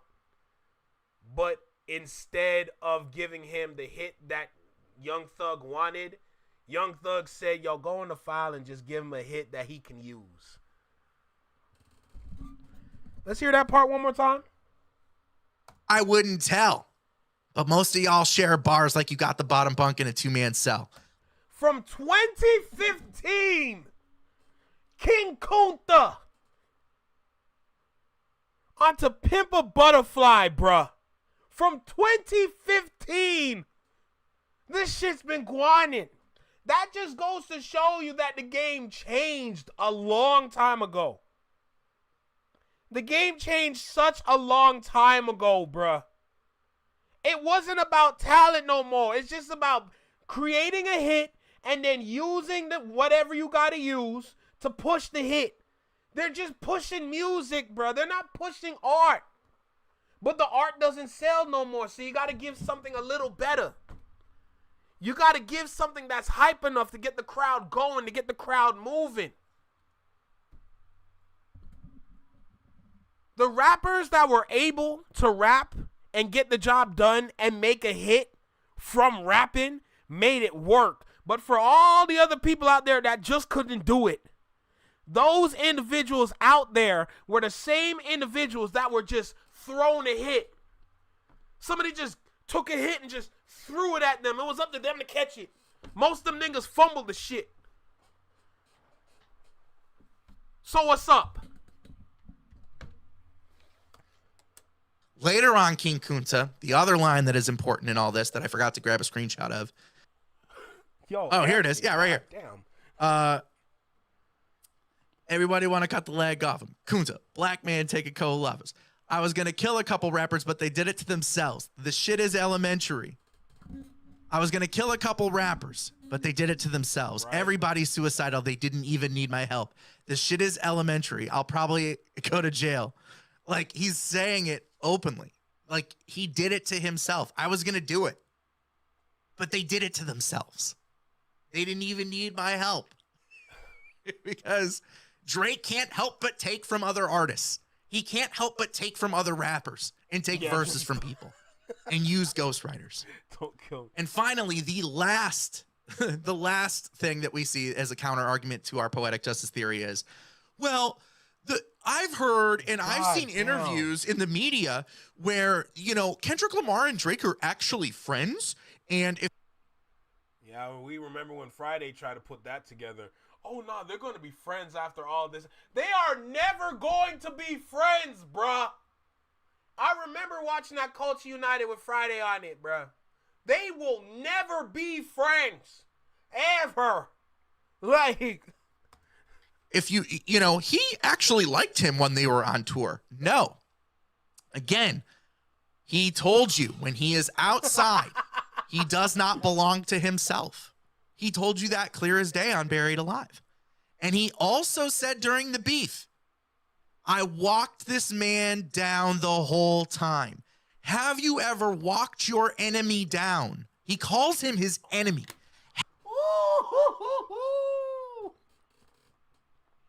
Oh my God, y'all got me out here sound like the ROM channel, bro. Beef. I walked this man down the whole time. Have you ever walked? Let me tell you something. You see this right here? You see all this right here? You see all this right here? This is a long walk. You hear me? All this right here from what? From what was that? April 14th, 2010. That's April, right? January, February, March, April. That's April 14th, 2010. The hard part. And this is the timeline that he put together. This goes back to about what? 2010 right there. My mind was going somewhere else. April 14th, 2010. From what? Nigga, do you understand how long of a walk that is? I don't even think, you know what, let me not say that because that would have been crazy. That would have been crazy to say. I will not say that. But all I'm saying is this is a long ass walk. I don't even think Terry Fox can run for that long. R.I.P. Okay, for all the Canadians out there. But God damn, this is a long walk. Okay, that's a crazy freeze frame. Walked your enemy down. He calls him his enemy. Have you ever walked your enemy down with a Yo, Furry B, I'm not going to do that because I swear to God, if I watch it and I see it, yo, bro, I'm going to tell you this right now. I'm going to throw my fucking laptop. I'm going to throw it and I will never do a reaction ever again. So I will not watch the Poetic Justice video. Poker face. Hey, we're friends. Pop, back of the head. And it's important to note that word specifically. Why would Kendrick Lamar call Drake his enemy?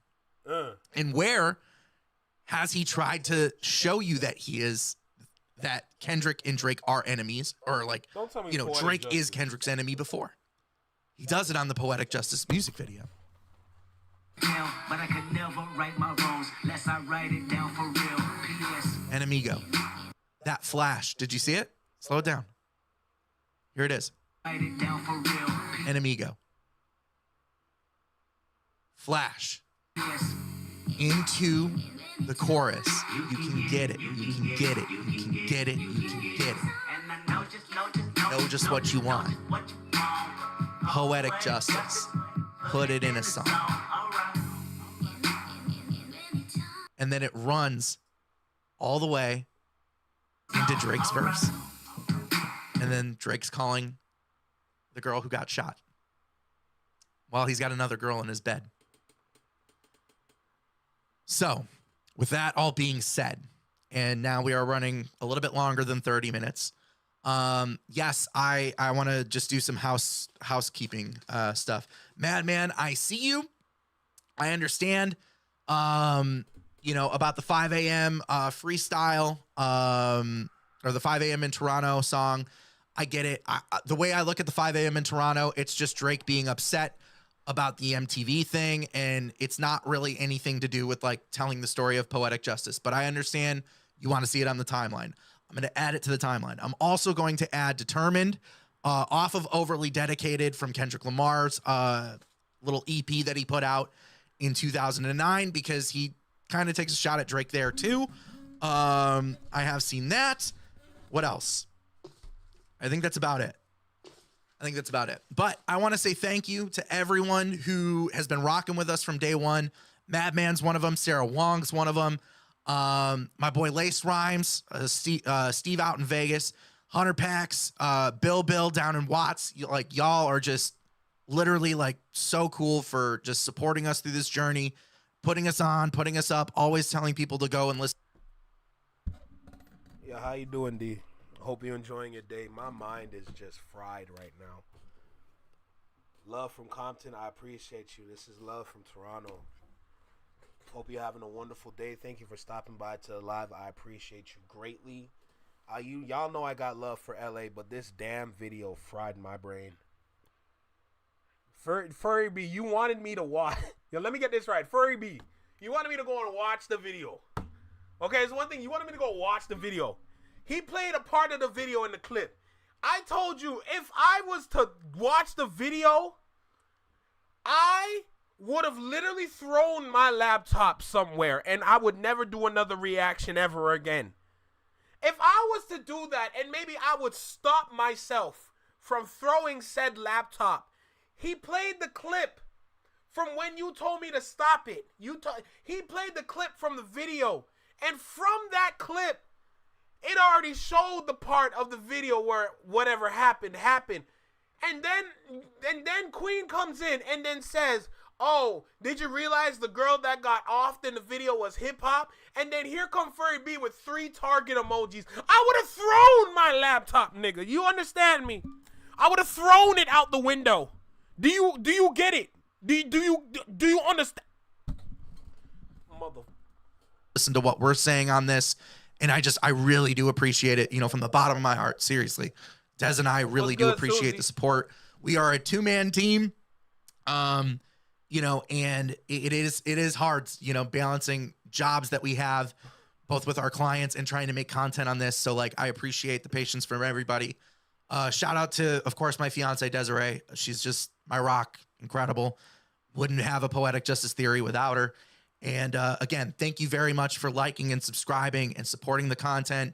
If you guys want to donate, links in the bio. Other than that, I feel like I've done a pretty good job at laying out our arguments for the Poetic Justice Theory being right.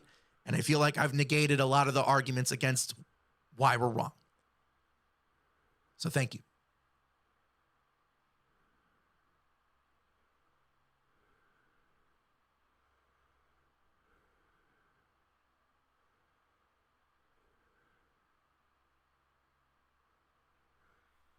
Y'all know that meme with that old man holding the cigarette, holding his head? That's me right now, man.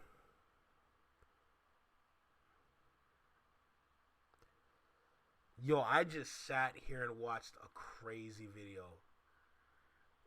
Why? Oh, before I even continue, I know as a people, we're trying to control who we let into the barbecue.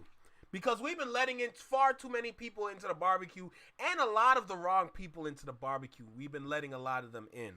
I'm here to just say this right now. Not only is him and his fiance allowed to come into said barbecue, into the function. But when they get a plate, I'm going to say this now, and I don't give a damn what anybody says. You give that nigga an extra scoop of oxtail. Give him an extra piece of jerk chicken, okay? Give him an extra scoop of oxtail. Make sure you give him enough meat, okay? Give him a lot of meat, oxtail meat, okay, with the gravy, okay? Make sure that he has the rice and peas. You put the oxtail on top, extra scoop. You take a big scoop of gravy. You drizzle that onto the plate, okay, so the rice can sop up the gravy. Then you got the big pieces of jerk chicken on the side, okay? You give him 2 scoops of coleslaw. You get him some cornbread, okay? And when it comes for dessert, oh, buddy, let me tell you something. Not only are you and your fiance are getting big slices, not the apple one, not the pumpkin one, okay, but you getting an extra big slice of some sweet potato pie, okay, and we gonna put a healthy scoop of ice cream, vanilla ice cream on top of that, and we gonna make sure that slice hot. We gonna feed you. Is what we saying, bruh. Understand me. We gon' feed you, nigga. Because with this that I just watched right now, knowing that y'all been doing this, nigga, if you don't get into the function, I'ma kick your ass. Are you kidding me? Yo, what the fuck? Oh my God.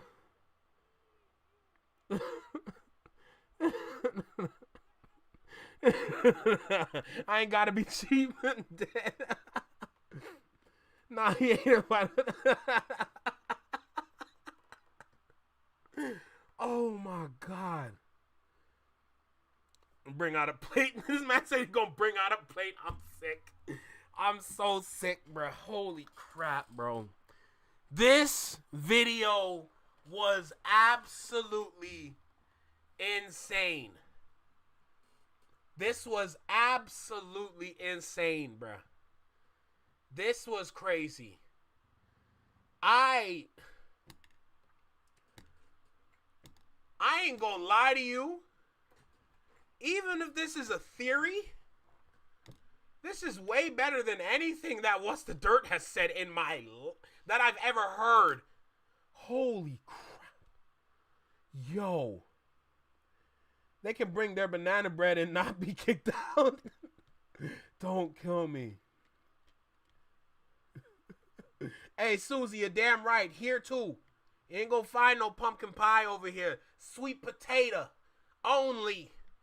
Okay? Not that garbage. That friggin' sugary garbage. The heck? I don't like pumpkin pie. What is pumpkin pie? Come on, bro. You gotta have that sweet potato. Are you serious?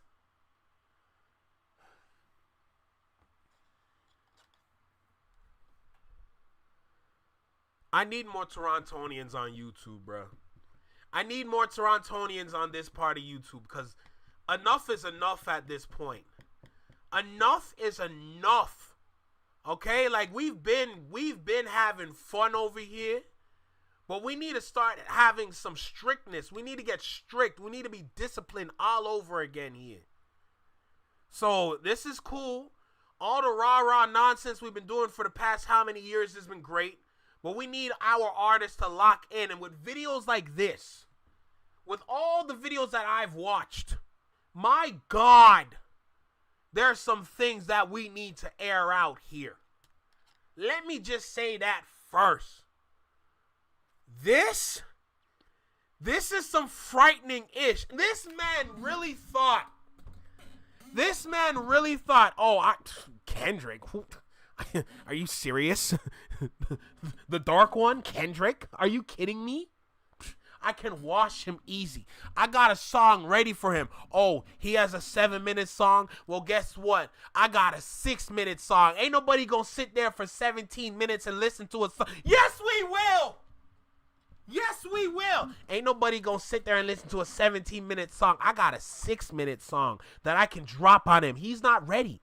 I'm just gonna taunt him a little bit. And from the taunting, I'm just gonna see what kind of music he put out. Oh, he put out a song called Euphoria? That's stupid. My show is better than the song. How could he even think about doing that? Like the song could never be better than the show. I got Sydney Sweeney naked in my bro. There's no way Euphoria is gonna be better than the show that I put out, which is called Euphoria. Like bro, I done forgot about the show. Like, oh my God, bro. Oh my God. You can't make this up. You can't make this up, man. This is probably the greatest beef. And no. This is probably the greatest one-sided beef I've ever witnessed in my life. This is probably the greatest like one-sided beef I've ever even laid eyes upon or ears. Holy crap. This is different. This is absolutely different. You ever see Anthony? Oh, yo. Okay, I want to tell y'all right now. The 2 crash out videos are next. Those are next. I want to say that right now. I'm catching up today. So we're going to watch the first What's the Dirt crash out video. Then we're going to watch the second one that he dropped today. And then we're going to just veer off into other directions with everything else. But I want to make sure that I catch up with all this. It's like the whole deleted situation with What's the Dirt when I watched all 3 parts in one day. We're doing that. Okay, so let's go ahead and get that started. No, they don't. The next 2 videos today. All right. So that being said, and funny enough, What's the Dirt subscribed to the channel. It's already been. If you saw the live when he subscribed to me, I literally froze in my tracks. I'm like, did y'all see who that was? Man, subscribe to my chat. What?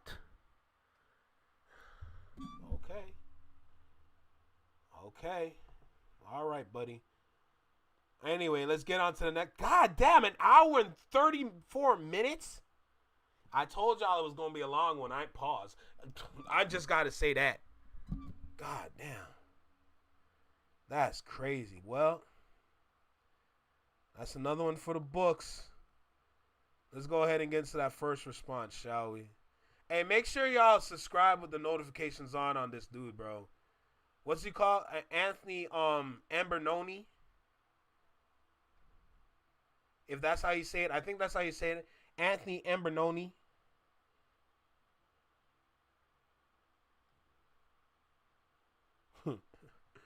What's the Dirt is a white academics. That's crazy. He really is trying his hardest for real. All right. I see the one he dropped 4 hours ago. Let's check out this one that he dropped 2 days ago.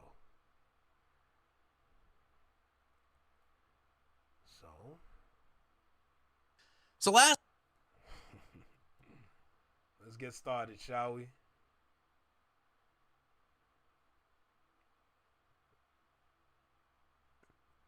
Yo, Anthony, yo. He don't want to smoke with us, brother. He don't want to smoke with me, bro. You can't do what you did to the company, man, and think that's cool, bro. That's not right. How dare you disrespect a black man on a platform such as YouTube and think you can get away with it? No, I have things that I need to say because that's very, very, very disrespectful. And racist, because what are you doing, bro? What are you doing? And you think you can get away with it, man? That's crazy. Yeah, you have your fan base, and that's cool, but you can't do that to the culture. That's blatant disrespect. That's not right. And I know a lot of people be shadow mobbing and you never know who could be watching, but if he's listening, I need you to understand what you did was absolutely wrong. And there's not a bone in my body that's out there that's going to forgive you for what you did, period. You're wrong for what you did. And it doesn't even matter if Company Man knows me or not. I got the same skin complexion as dude. And you think I'm going to sit here and be cool with it? Like Friday? I can't do that, bro. That's insane to me. I can't. There's no way. There's no effing way, man. You can't go around do nonsense like that and think everybody's going to just let it slide. Bro, everything you built, tarnished. It doesn't matter if you have Happy Dad on your side or not.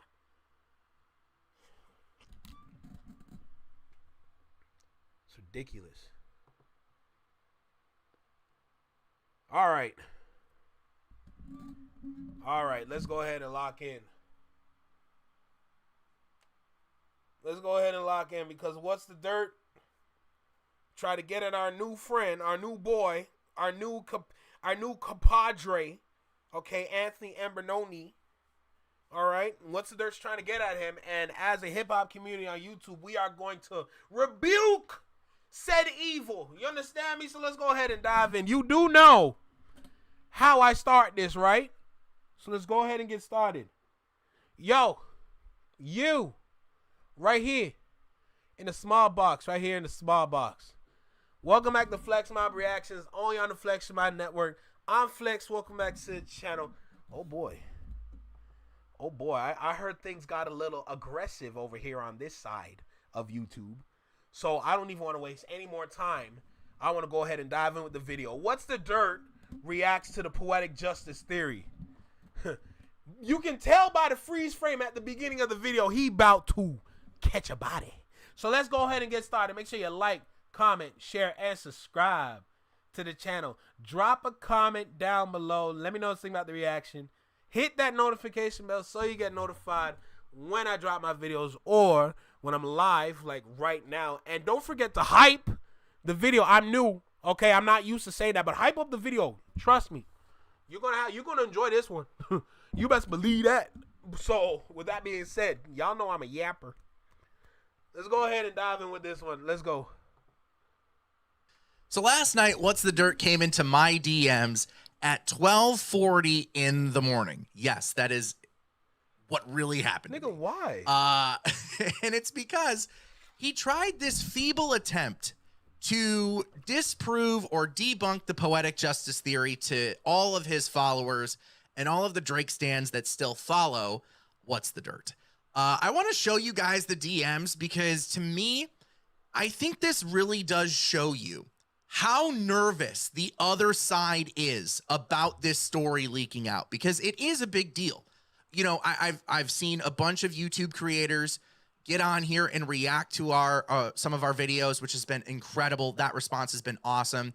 I appreciate the shout outs. I appreciate, you know, the streamers who are watching the content and getting what we're picking up and putting down. But now the other side is picking up on this, and they desperately want this story to stay nipped in the bud. But we ain't gonna let them do that over here. So this is What's the Dirt sent me, again, at 12:40 last night.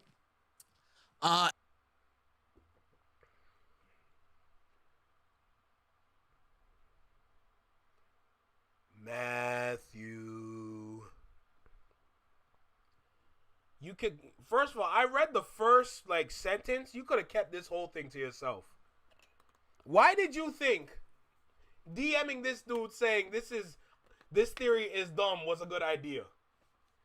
What made you think this was a good idea, bruh? This is not a good idea to start off like this. This is not smart. I just gotta let you know right now, this is not smart at all, bruh. This theory is dumb. My chat asked me to react. Never personally insulted you or your girl. Just a wrong theory. Please stop saying I steal from you. Also, I had no idea who you were, dude. Are you kidding me, bro? You could have kept all that to yourself. And I saw what he had posted. Or just to be fair, this is what he had put out on his Instagram. He put up, you know, Kendrick Lamar praises Drake's writing on poetic justice. Swipe to see more. And it's his feeble attempt at trying to debunk the poetic justice theory. He goes on in the next post to quote a VH1 article, which was just so choice, because if you've been following us for any amount of time, pre us blowing up on YouTube a little bit, we have used this article, this VH1 article, ourselves as a way to prove the poetic justice theory. So when I saw that, I was giddy. But, you know, he's obviously like taking some shots at the poetic justice theory, and I'm going to stand on business because I have been in these trenches working on this story and working on this content Yo, Noah, say swear to God. for 5 years. It's been a two-man team. It's been me and my fiance, and I'm just not going to let people play with my theory. Like, absolutely not. So if you come into this house, remember the two rules. Timeline and lyrics are above all else. So we'll get into the VH1 article in a second, but I just wanted to be fair to What's the Dirt and showing you what I had posted on my Instagram for him to come in to my Instagram DMs. And he says flat out at 12:40 in the morning, the theory is dumb. My chat asked me to react. Never personally insulted you or your girl, just a wrong theory.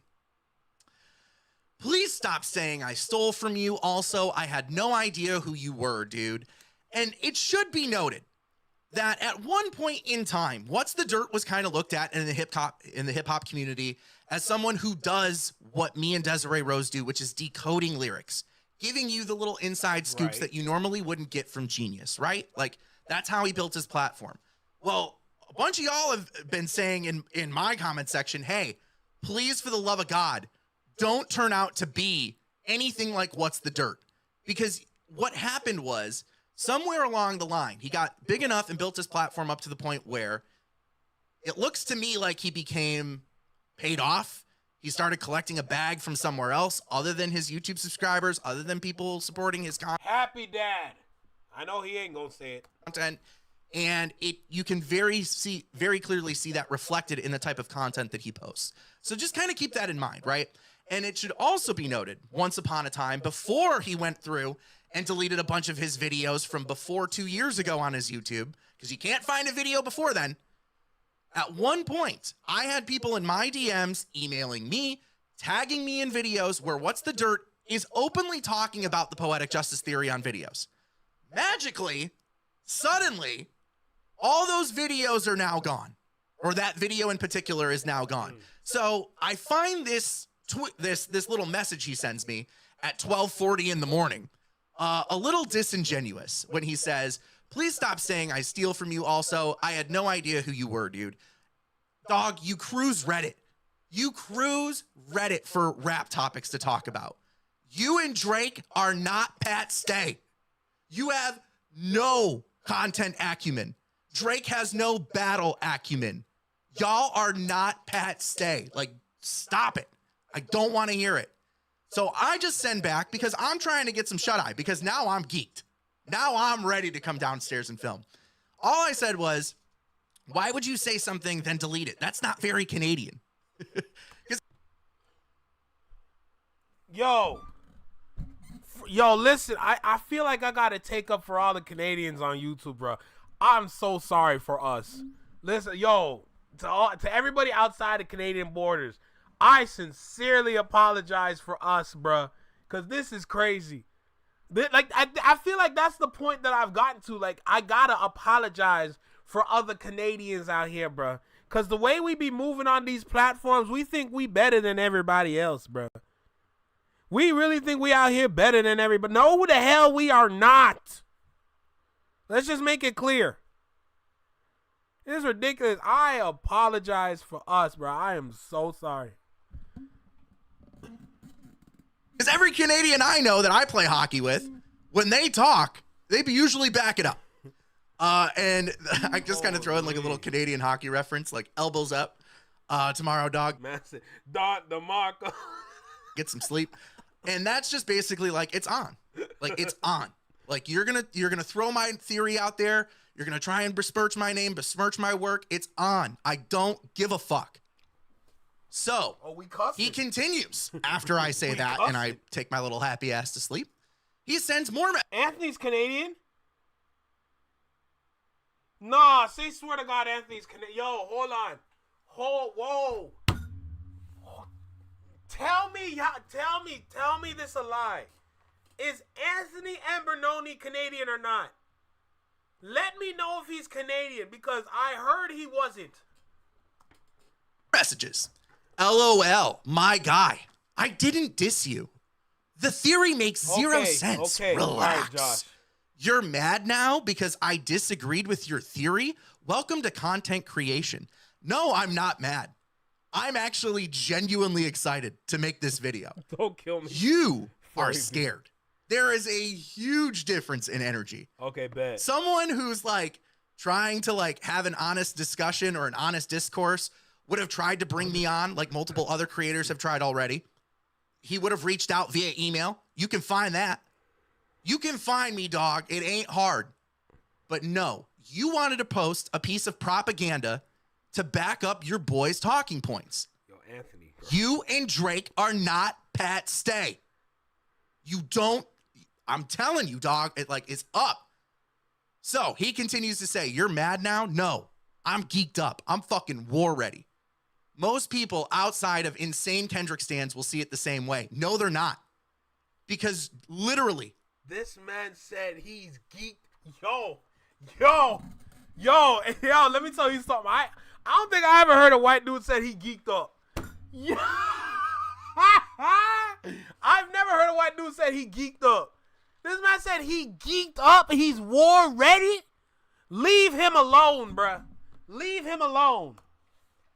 Just yesterday, we had made it over to Reddit, and people are actively embracing this theory because we have worked on this for 5 years. I've been in these trenches connecting these dots with Dez. We've been putting out content on this for years, actual years, half a decade's worth of work.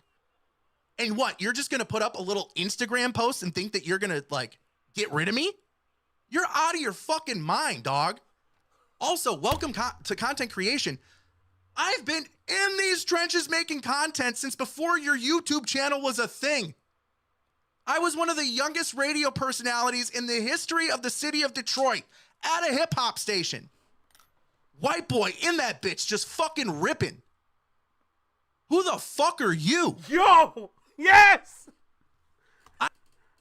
Say it again. Hip hop station. White boy in that bitch just fucking ripping. Who the fuck are you?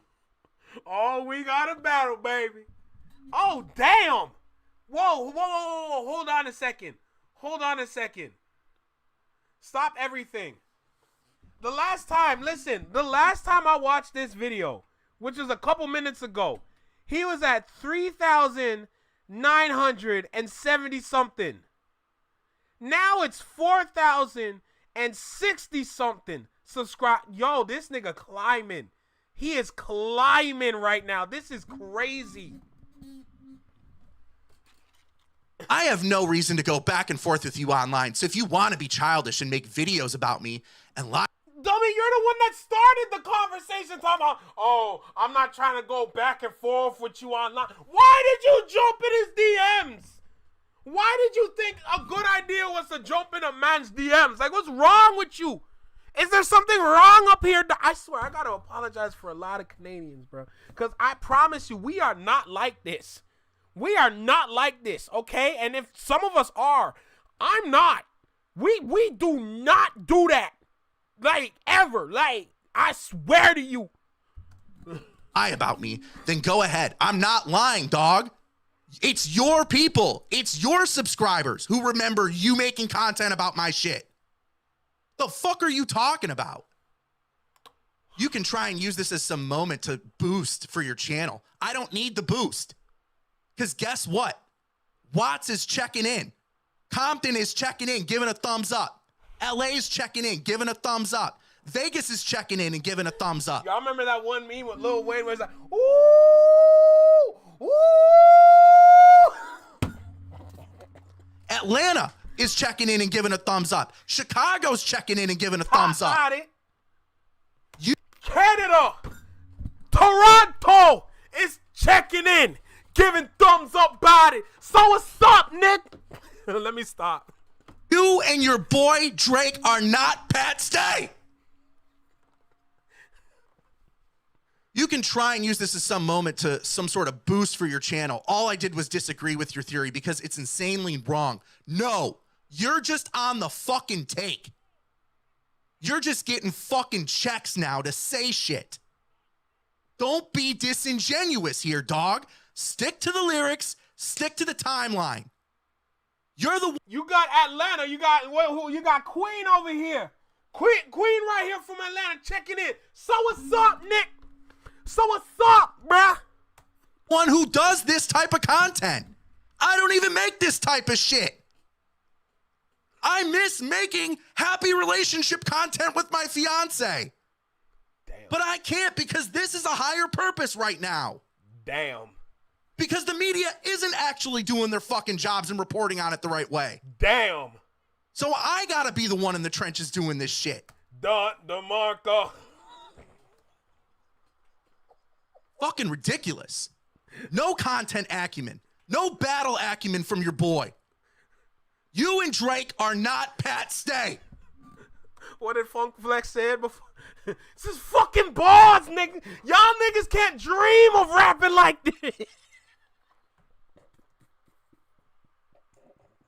This is a collage from your page, by the way. Look at this. Look at this. What grown man? Grown man. Glazing another grown man. Fuck out of here with this shit. Look at this. Drake celebrates a grand slam at a Blue Jays game. Ugh. Champagne Poppy just like my Iceman 3 breakdown. Ugh. Drake wins in a lawsuit. Here's me in an Iceman t-shirt. How in the hell are you gonna say that you have zero objectivity whatsoever? This is what annoys me. Hey, And I'm sorry. Hey, what's the dirt? If you watching, fuck. Oh shit.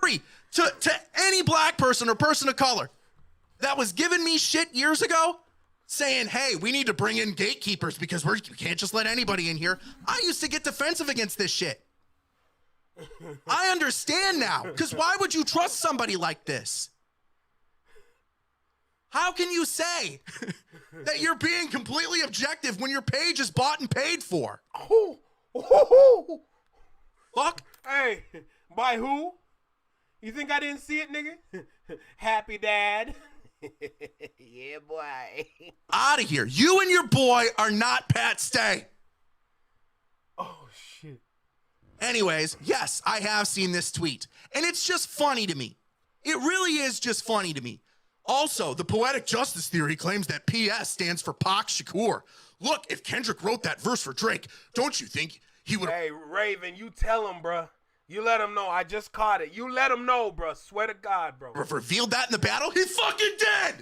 Yo, run that back. Run that back. In this tweet. And it's just funny to me. It really is just funny to me. Also, the poetic justice theory claims that PS stands for Pac Shakur. Look, if Kendrick wrote that verse for Drake, don't you think he would have revealed that in the battle? He fucking dead! You break down lyrics! Where is it? Right here. The very first time I shot me a Drake, the homie told me to aim it this way. I didn't point down enough. I'm fucking sick of this shit, man. Yo. It's up. It's up with all of you. I don't care anymore. Oh my God. I don't care. If you're going to step in this house and you want to get in this ring with me, you got to stick to the timeline and you got to stick to these lyrics. Those are the only two rules.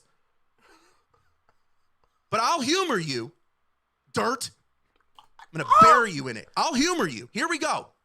You want to talk the VH1 article? You want to talk that? Here's the VH1 article. Hang on. Let me pull it up. And just so you know, I do have a background in journalism, so I'm going to teach you a thing or two. Don't kill me. What you engaged in on your Instagram post is something called quote killing. When you don't actually attribute. Yo, furry beat facts, bro. Holy crap. So I'm going to teach you a thing or two. What you engaged in on your Instagram post is something called quote killing. When you don't actually attribute the article in its proper context. That's what you engaged in. And then you created content off of a killed quote, which is something called framing, because you're pushing a narrative for someone who, gee, I wonder who you could be pushing a narrative for. It ain't hard to tell. Ain't hard to tell, dog. But let me learn you something. Yeah, I'm aware of the VH1 article. I used it. Fun fact, I posted it on my TikTok, time-stamped and dated, February 13th of this year. Pre-Super Bowl. Damn. Because the article points to us being right. Damn. What is Kendrick saying in the article? This track was really about bringing the best, pulling out pure honesty on a track. We're talking about specific people. Come on, dog. Specific people, not specific women. And again, it just goes to show you, like, journalism in this country sucks right now. And I know that. Here, too. I just got to let y'all know, too. It ain't better here. I am very aware of that. We're talking about specific people. The actual quote. They're not talking about women. And what does Kendrick give us with Gloria? Ain't no bitch like my bitch, because that bitch been my pen. It's whenever when he's using a woman in his raps, he's talking about the game. He's talking about hip hop. He's talking about writing. We're talking about specific people. You know, just pulling out pure honesty on a track. I could never right my wrongs unless I write them down for real. That's what your boy said. And speaking of your boy used a Rasheed Wallace gif, I think it was middle of last year. The Guaranteed video, guaranteed, will not win game 2. Dog, this ain't game 2. Game 1 was poetic justice. Game 2 was the battle. Game 3 was the court case. You're one game away from getting swept. Drake and Dirt are not Pat Stay. Oh, my God. Jesus Christ. But let me give you some game, because I can see you, my lil homie. Who directed the Poetic Justice music video, Dirt? Google searched it. Kendrick Lamar directed it underneath the pseudonym or the surname of Lil Homie. And then he says that you're the one who decodes lyrics, decode it. 616 in LA. Let me give you some game, because I can see you, my Lil Homie. You playing nerdy with Zach Bia and Twitter bots. He's playing dirty with you too. Bought and paid for page. I fucking wish I could. Bought and fucking paid for. Unbelievable. Oh, no, what's the dirt? Shut up forever, bro. What's the dirt? Shut up forever, bro. Don't step to this, man. Do not step to this, man. You are not ready for this battle. Hey, Dirt, decode this. Kendrick Lamar is the master who masturbated on your favorite MC until the industry had wanted him assassinated. Who's the Who did he get off on? Who? I'll fucking wait. And he drops the video right there. Yo, what's the dirt? Leave him alone, bruh. Yeah, hey, for everybody here that's in the chat, y'all remember when you played Pokemon? And I'm not talking about like the new Pokemon. I'm talking like the old Pokemon. Y'all remember when you first start the game Pokemon and then you try to walk in the tall grass and then somebody be right there to stop you from going in? That's literally me trying to tell what's the dirt. Don't do it, bruh. Yo, my guy, don't do it. Don't do it. Because I promise you right now, it's not going to work. It's not going to work. This nigga is ready to wash you. He trying to wash you clean. Okay? He trying to wash you like dirty dishes. He's trying to scour your stupid... Bro, don't do it, bruh. Don't do it, bruh. And I know he did it because there's a third video that came up today. Oh my God. Damn. Oh my God. This thing, he just drops the video right there. Right there. Oh, you do not play with this man. Oh my God. Oh my God. Funny how we have an NBA gambling scandal where friends of Drake are connected to the mob, while Kendrick has a Drake diss track talking about the mob connected pizza plate. Yo, Crow. Yo, Furry B, bro. You gotta slow down, man. I'm trying to. I can only do this one at a time. Okay? I can only do this one at a time, bro. I can only do so much right now. This is crazy, bro. God damn. Girl said, yo, dude got the Tide Pods out. I'm sick. Yo, I'm sick. Yo, where's that next one, bro? Nah, let him go. Some people don't believe pig fat is greasy.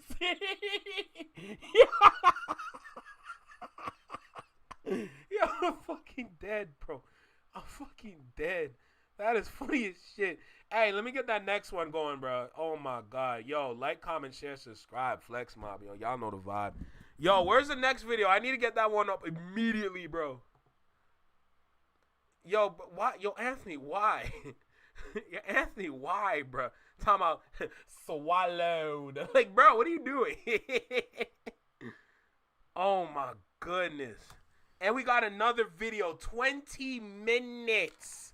And he got the freeze frame of what's the dirt at the top. Yo. Oh my God. I said in Morpheus' voice, don't kill me. All right.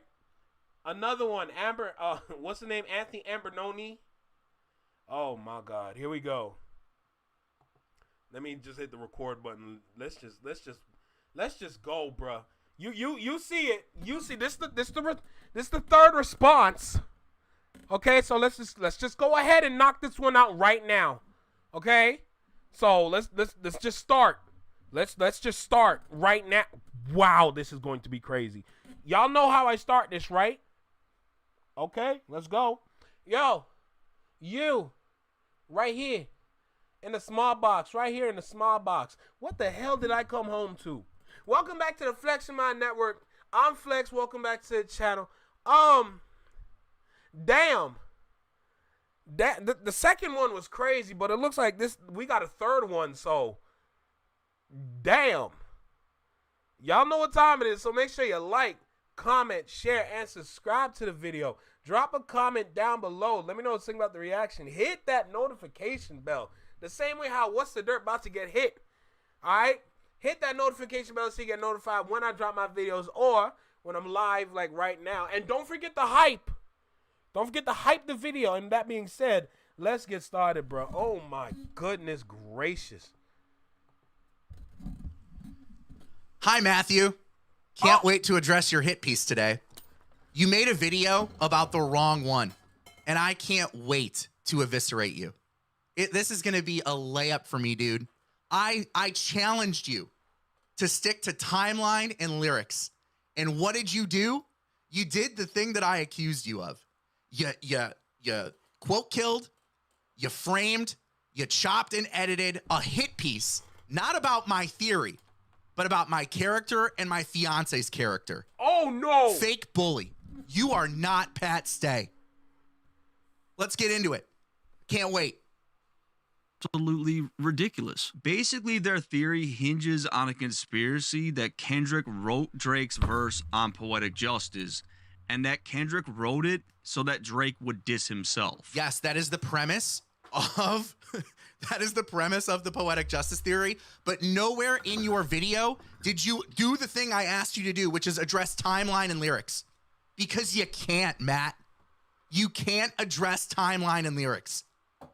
Because you know that you would be wrong. You know that it would make your boy look a little sus. And I am honored to join people like Curtis King and Justin Hunt in the ability to dog walk you today. Oh my Anyone God. who watches my channel knows that I've Curtis King and Justin. This ain't he dropping names. He's dropping names. Oh God. Oh my God. Yo. And I am honored to join people like Curtis King and Justin Hunt. And deleted. Nick, somebody called deleted, bruh. Yo, we are not done with this thing. Somebody called deleted. In the ability to dog walk you today. Anyone who watches my channel knows that I've never said anything like this. So No, they do know you said something like this. Just because you cruised Reddit for the content, posted the content, then deleted the content, doesn't mean you can delete the content from people's brains, Matt. Yo, neighbor, I ain't gonna lie to you. You missed a lot. You missed a lot. All I gotta say, What's the Dirt started talking ish, and it just went downhill. That's not how that works. I have seen the video. My fiance has seen the video. You are not Pat Stay. No battle acumen, no content acumen. Sure, your page was started in 2022, but I can't find a video from more than 2 years ago. Oh. What happened, Matt? Did you make content, felt cute, might delete later? Oh. You're a chump. Fake bully. like, I'm not sure why they're I will not hold your hand. Woo! accusing me of. And you look scared in this video. Your body language is off.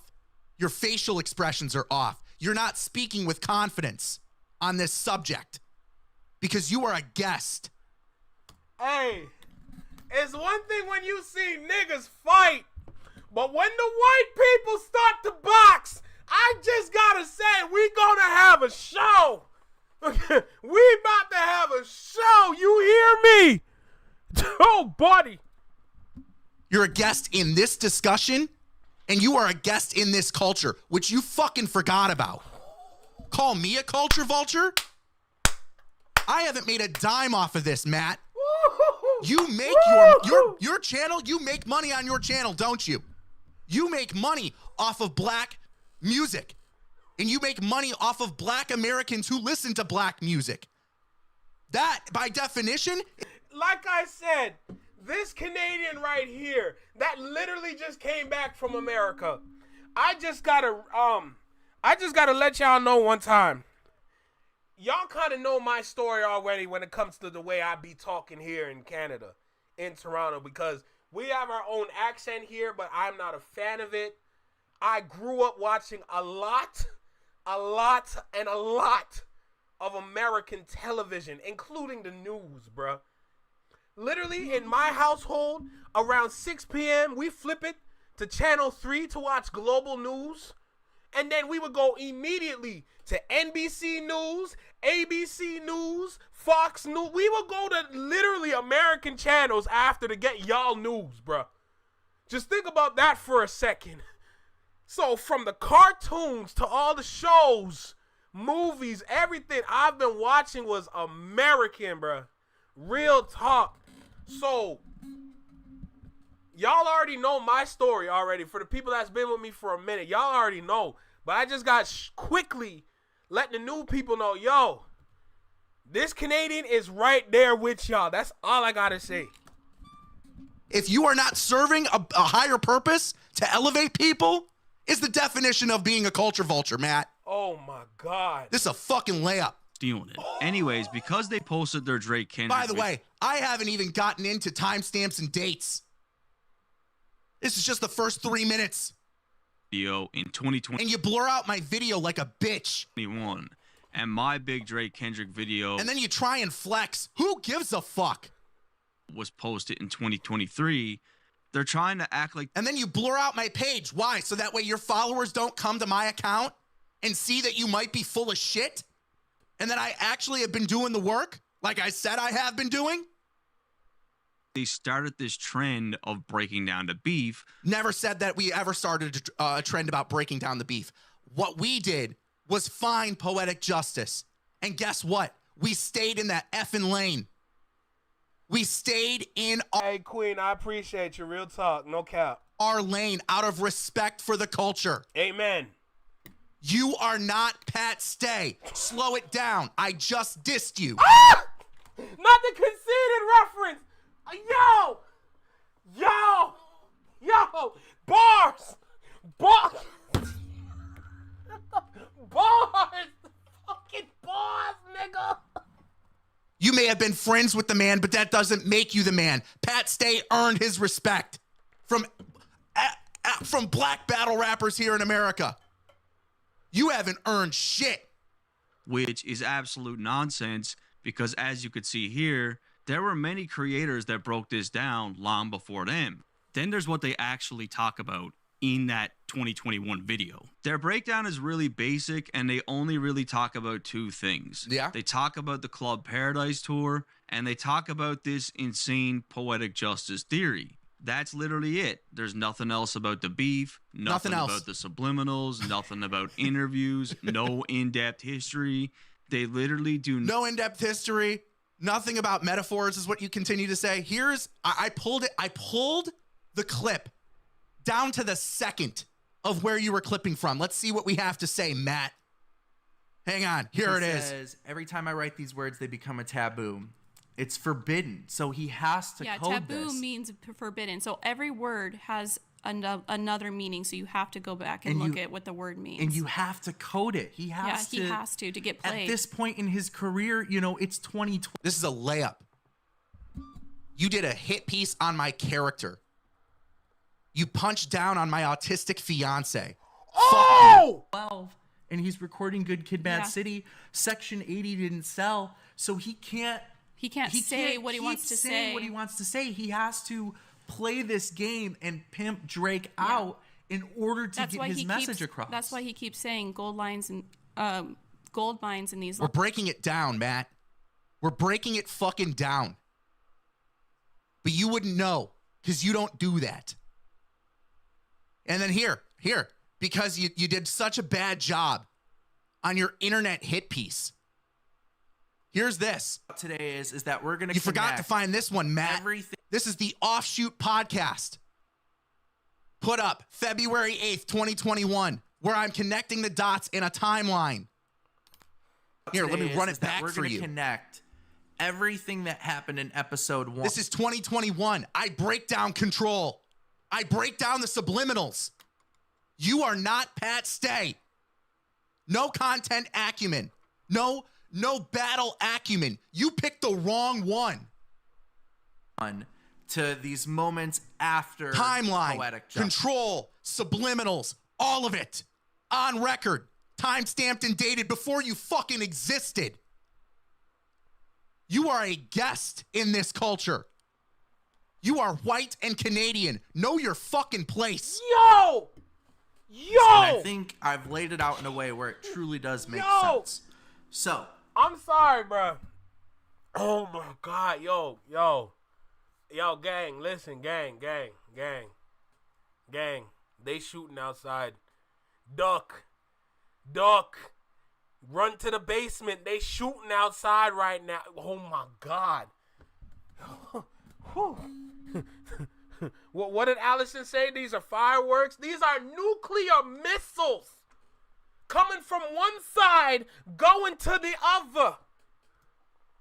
we're going to start with the BET cipher. Yup. Because I think there is important nuggets in the BET cipher that connect. You guys want to go listen to that? There's the link. Link's in my bio. What else? What else do I fucking got? Oh, I can't wait. You called me a clout chaser? You called me a clout chaser. Here's my profile on TikTok. Almost 30,000 followers, and I'm proud of every single one of them. Amen. Because I didn't buy my platform. I've been creating on that app for 5 years. 1.3 million likes. I earned all of it. Here's yours. Scoreboard. Mine's bigger.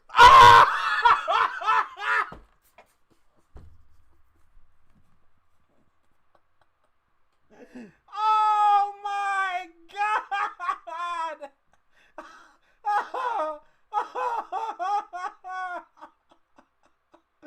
Oh my Jesus Christ!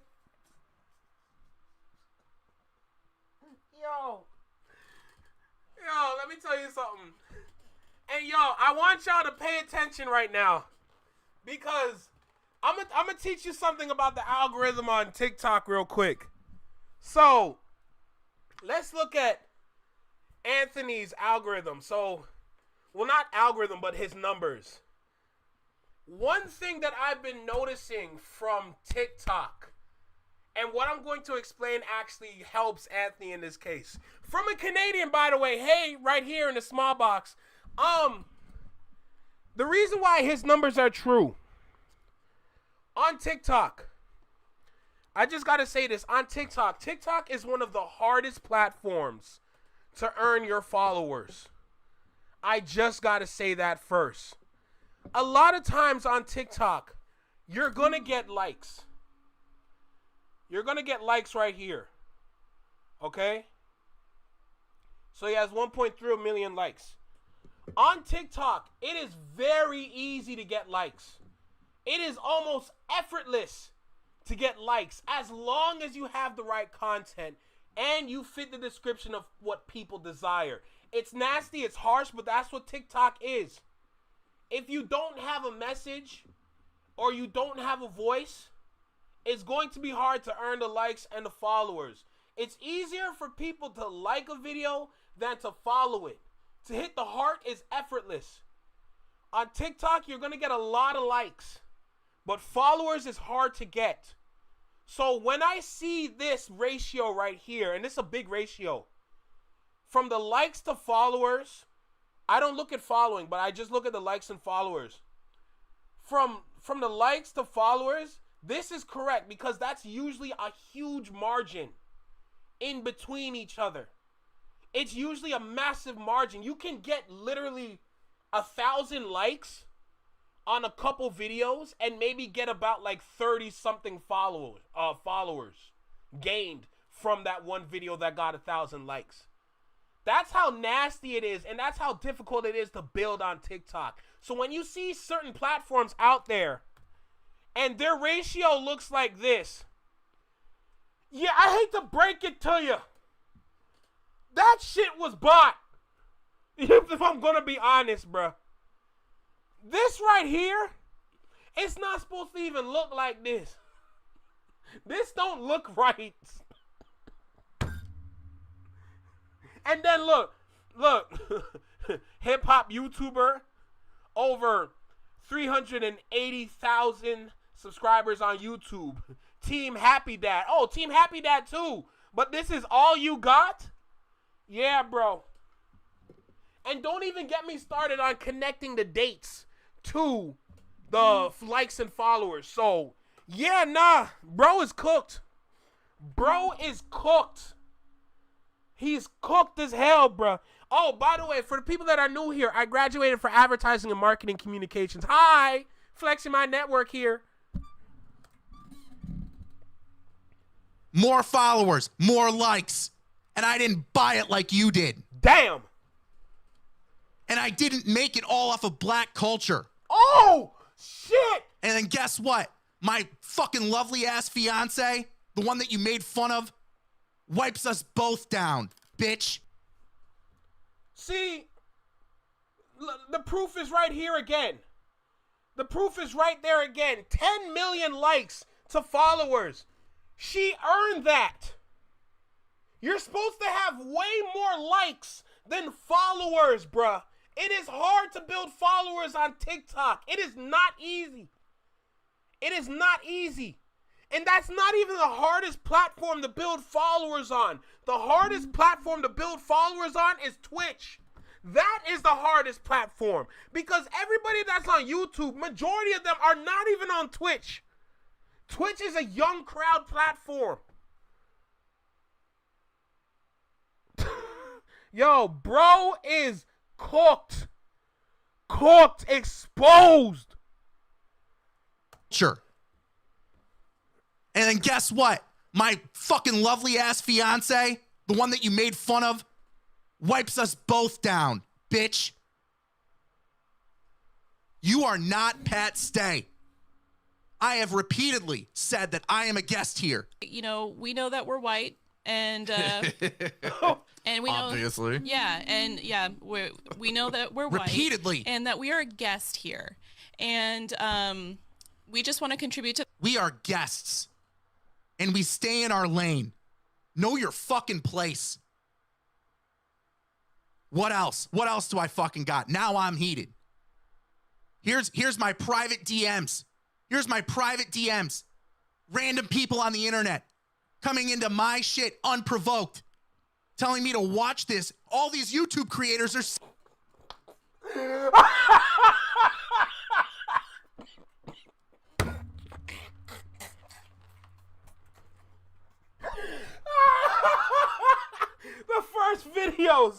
The first videos are literally deleted videos. Yo, they literally gift wrapped these links. They said, you need to watch these. My shit unprovoked, telling me to watch this. All these YouTube creators are sick of you. Curtis King wiped you down. Justin Hunt wiped you down. Oh my God. And now I get to be alongside of them. That's great. Oh my God. You call me a clout? What's the dirt deleted Anthony neighbor? And it was just downhill from there. He stepped into his space and then wrote whatever he wrote. And then Anthony simply just responded. And then the amount of messages that came after that one response from Anthony, and then he goes ahead and makes a video on him. Oh, buddy. Chaser, dog, you stole my content. You may not have known it was me when you were cruising Reddit looking for stuff to talk about for you to clout chase, but it was my content. And I wish I would have screenshotted it. I wish. That would have been chef's kiss. But you know what happened? God's got me. People that you pissed off who used to be in your camp have been DMing me since my video dropped. And guess what? I know the exact day and time that you knew about Poetic Justice. And here's a fucking hint for the class. It wasn't a couple days ago. Liar. Fake bully. You must be a terrible person for random people to come into my DMs and tell me that you deserve it. What else do I got? You bring up Torre. I have nothing but the utmost respect for Torre, but you did it out of context again. You did the same thing I said you would do. I added Torre because Torre said, when we tell the history of this battle to our kids, we will tell them that it begins with control. I stand on my theory, and I added him just like I added you. And I was respectful in the video because newsflash, I respect Torre. He is a published author. I respect the way he moves. All I've ever asked of him is just acknowledge it. And here's the fucking fun fact, Matt. I have Torre's number. I've talked with him about Poetic Justice on and off the internet. Yo. Who the fuck are you? And then you say that I go at him. I don't.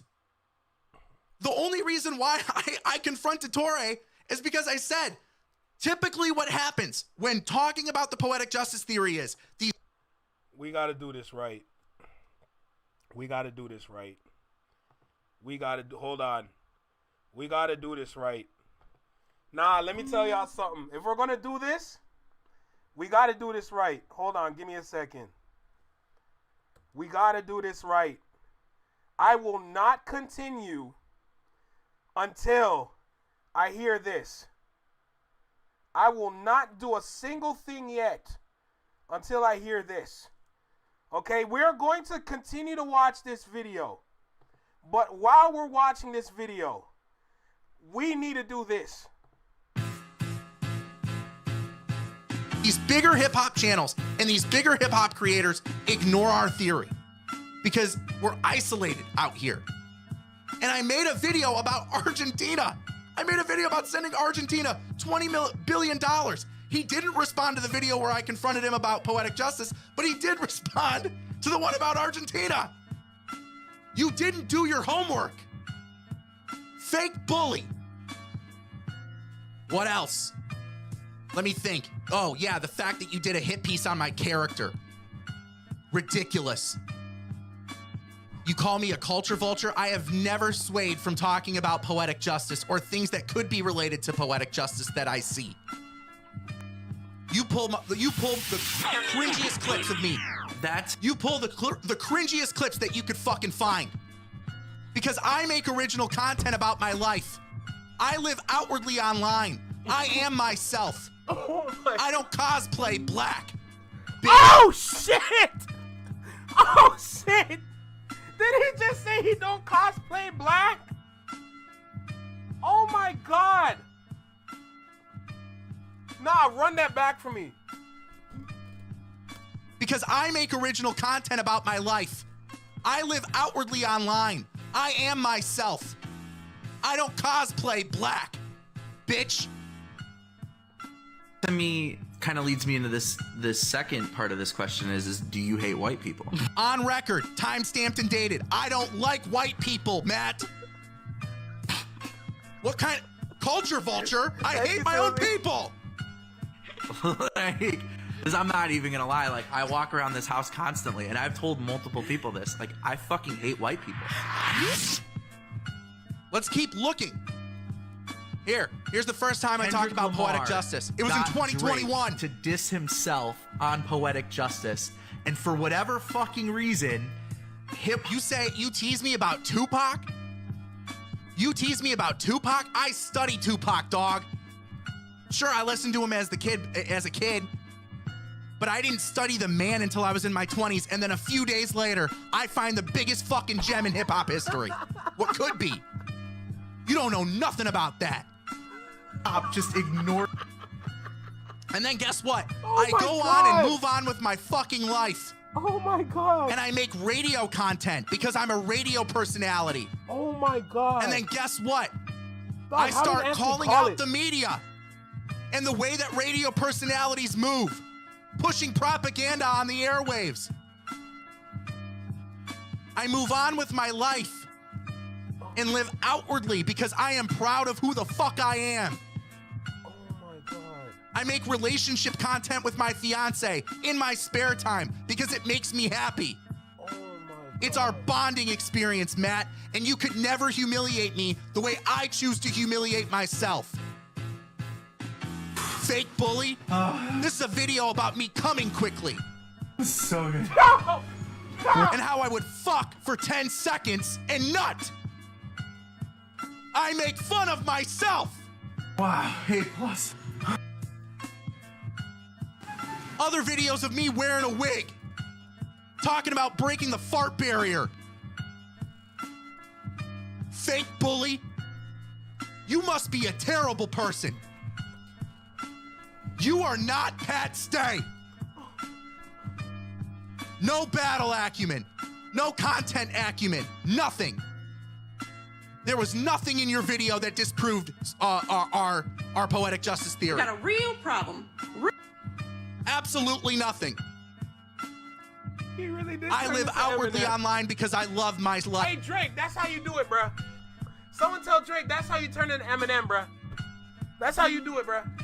And I love myself. Culture vulture, who the fuck are you?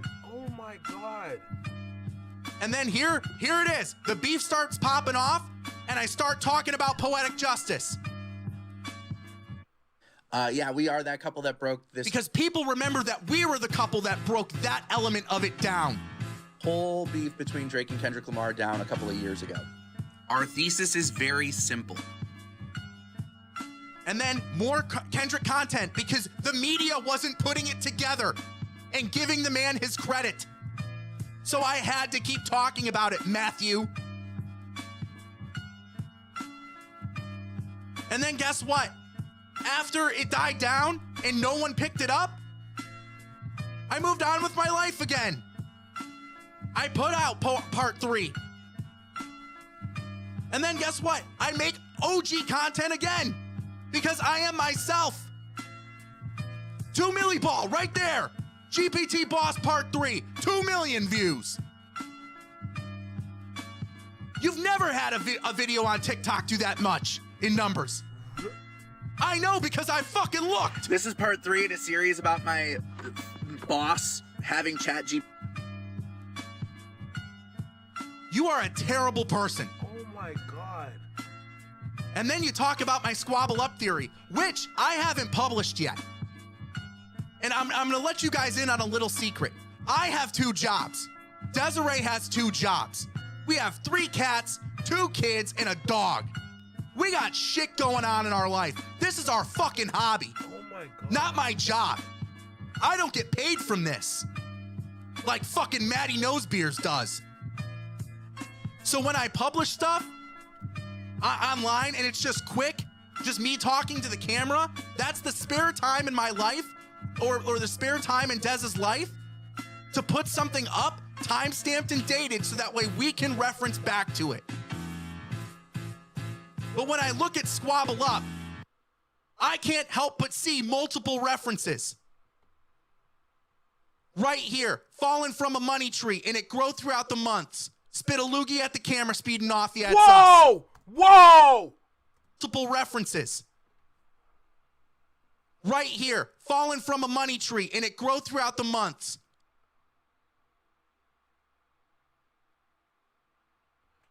Wait, he really said money trees and Squabble Up? Are you serious? Spit a loogie at the camera, speeding off. Yeah, it's us. Money tree reference, poetic justice reference, Tupac reference, which is what it all comes back to. Y'all are hung up on PS? You're taking the video of my fiance who was talking about it 9 days before Euphoria dropped. You're picking the wrong ones, and we appreciate it. We love it. But when you pull the clips to do reaction videos, pull me.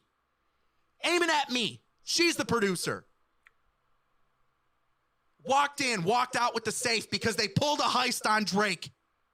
Hold up. Where are you from? That is a direct reference to Poetic Justice. The skit at the end. You gonna tell me where you from? Or where your mama stay or where your daddy stay? Hold up.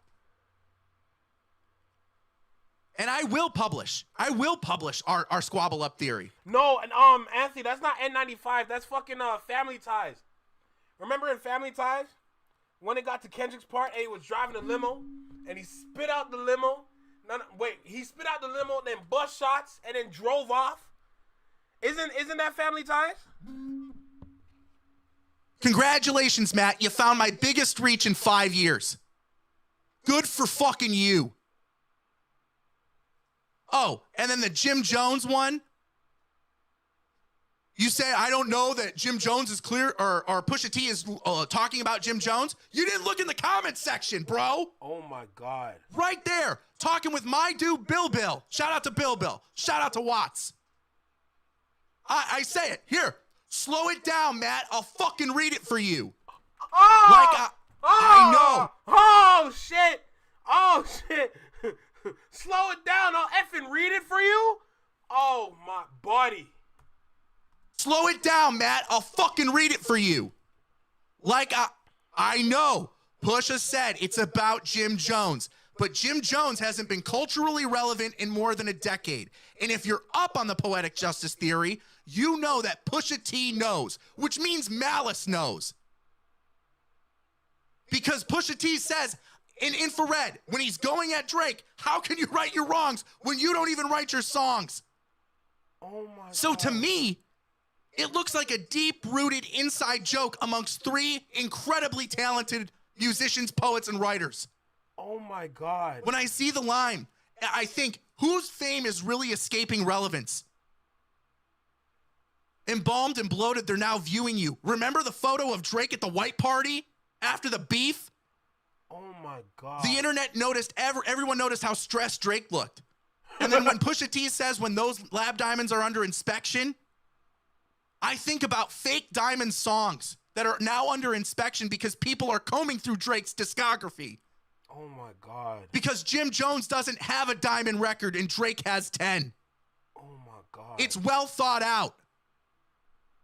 It might be a reach, but again, it's just me creating content and getting my thoughts out so that way I can reference back to it later. You are a terrible person. Fucking fake bully. You are not Pat Stay. Oh, that's how you end it?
all I can hear from that is, you a body shamer. You gonna hide them baby mamas hate you. You embarrassed of them. That's not right. That ain't how mama raised us. Take that mask off. I want to see what's under them achievements. Why believe you? You never gave us nothing to believe in. Because you lied about religious views. You lied about your surgery. You lied about your accent, all the past tense, all the perjury. You lied about your ghostwriters. You lied about your crew members. They all pussy. You lied on them. I know they all got you in them. You lied about your son. You lied about your daughter, huh? You lied about all them other kids out there hoping that you come. You lied about the only artist that can offer you some help. Fuck a rap battle. That's the long life battle with yourself.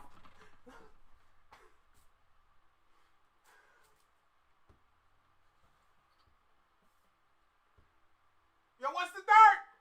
Wrap it up, bruh. Wrap it up, bruh. Wrap it up, bruh. Wrap that shit up, bruh. Wrap that up, bruh. Oh my God. Oh my God. Oh my. Oh my God. Oh my God. Apologize. Oh my God.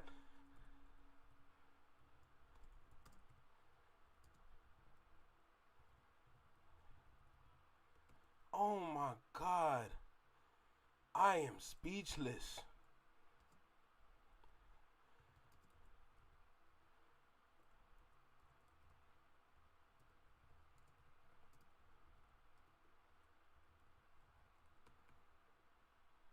Oh my God.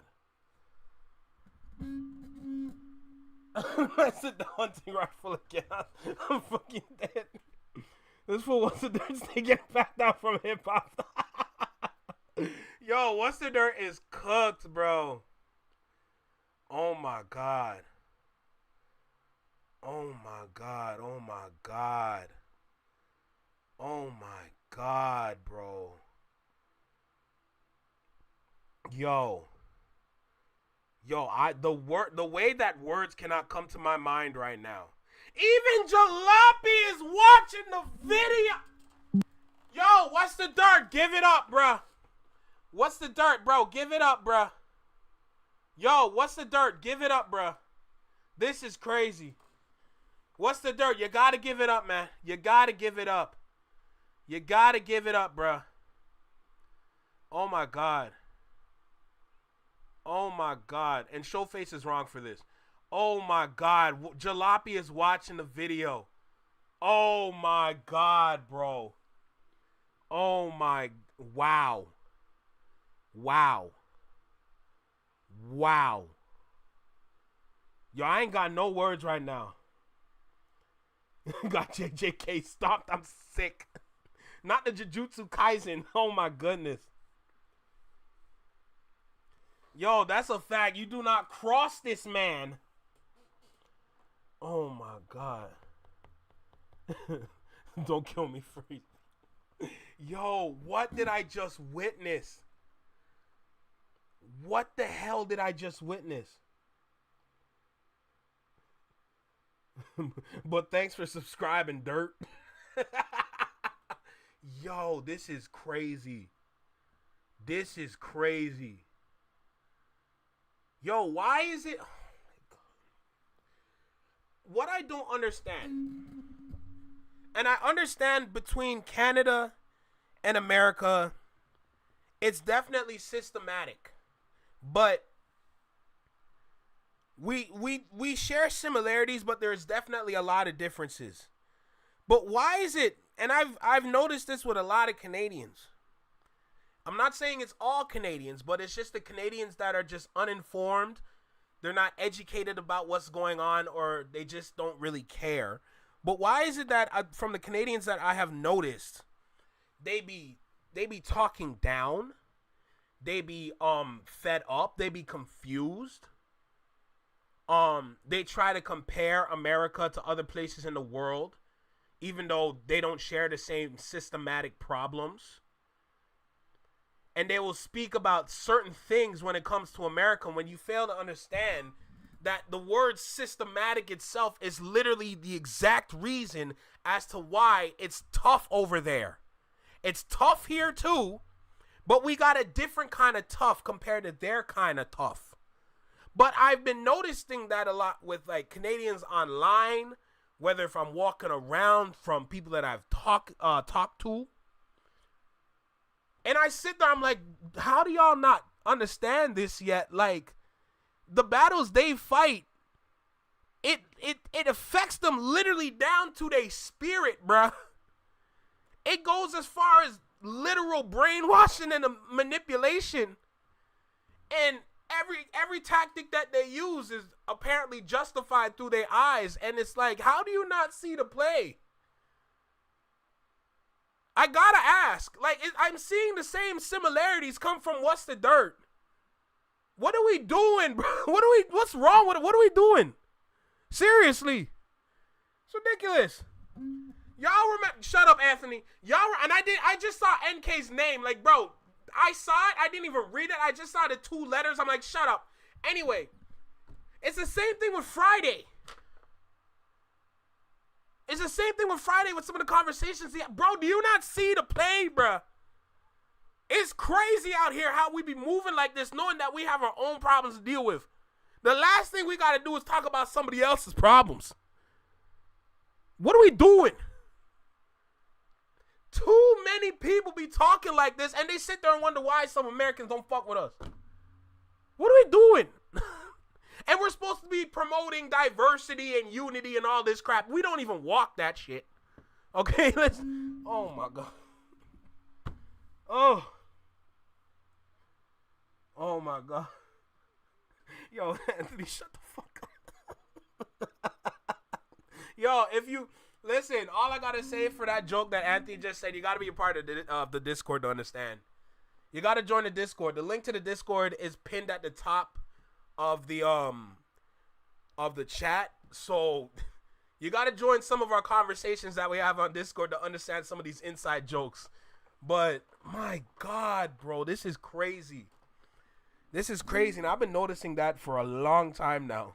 It's just getting a little ridiculous. Just a little ridiculous, bro. But wow. Yeah, What's the Dirt? You gotta sit down, bro. What's the Dirt? You gotta sit down. Stop picking on people, bro. Stop picking on people, bro. You're out here literally. Fake man called you a fake bully. Oh my God. Yo, the man called you a fake bully, bro. That is insane. Holy shit. Yo, I don't even know how to end this right now. Like, I have no words, bro. Holy. Yo, that was... Yo, that was insane, bro. I can't believe I just went through all of that. I'm caught up. Yeah, real talk. Salute to the homie NK, bro. Real talk. That's another Canadian artist right there, man. Salute to NK for sure. He's part of the Discord community. Make sure you click the link and join the Discord community. That link right there is gonna last for about 7 days, so make sure y'all click on that soon. Wow.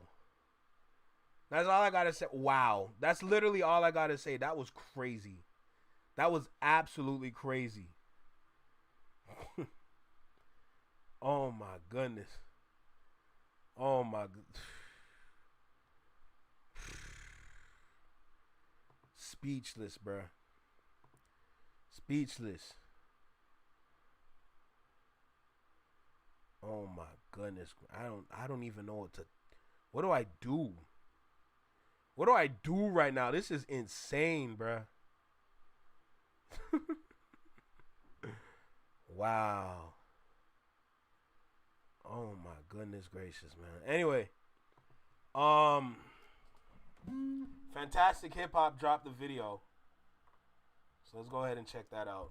Yo, I ain't got no words right now, bro. Yo, this is something crazy, bro. Listen, you... Alright. I probably have... What time is it, by the way? What time is it? How long has it been? Oh, shit. What time is it? Oh, wow. No, What's the Dirt better not respond, bro. R.I.P. Pat State. Facts. Wow. All right, let me go ahead and record button. This is probably going to be the last one for today. This is probably going to be the last video for today. Then I got to space out all the uploads and everything. So, here we go. Last one. Tomorrow, we're going to have a new set of videos. Get to the videos that we missed. Catch up. Any new videos that drop, we get to those as well. Then we keep getting to the mess. This is going to be the last video for today. Shout out to everybody that's here. Shout out to the Flex Mob. Shout out to the Shadow Mob. I appreciate y'all equally. Thank you for tapping in. Thank you for stopping by. We had a great live today. We're going to go ahead and end off on this last video. So let's go ahead and end off on a high note. We got fantastic hip-hop talking about Aubrey and Jermaine. So, you do know how I start this, right? Let's go ahead and get started. Yo, you, right here in the small box, right here in the small box. Welcome back to Flex Mob Reactions, only on the Flex Mob Network. I'm Flex. What did I just say? Flex Mob Reactions? Yeah. Anyway, welcome back to the channel. Yeah, we got fantastic hip hop in front of us. We're gonna be talking about how Drake and J. Cole's empire of lies is now over. Must see crash out. Please don't tell me this man crashes out on this video, bro. This is crazy. Anyway, y'all know what time it is, bro. Make sure you like, comment, share, and subscribe to the video. Drop a comment down below. Let me know what you think about the reaction. Hit that notification bell so you get notified when I drop the video or when I'm live, like right now. And don't forget to hype the video as well. Let's go ahead and get started, too.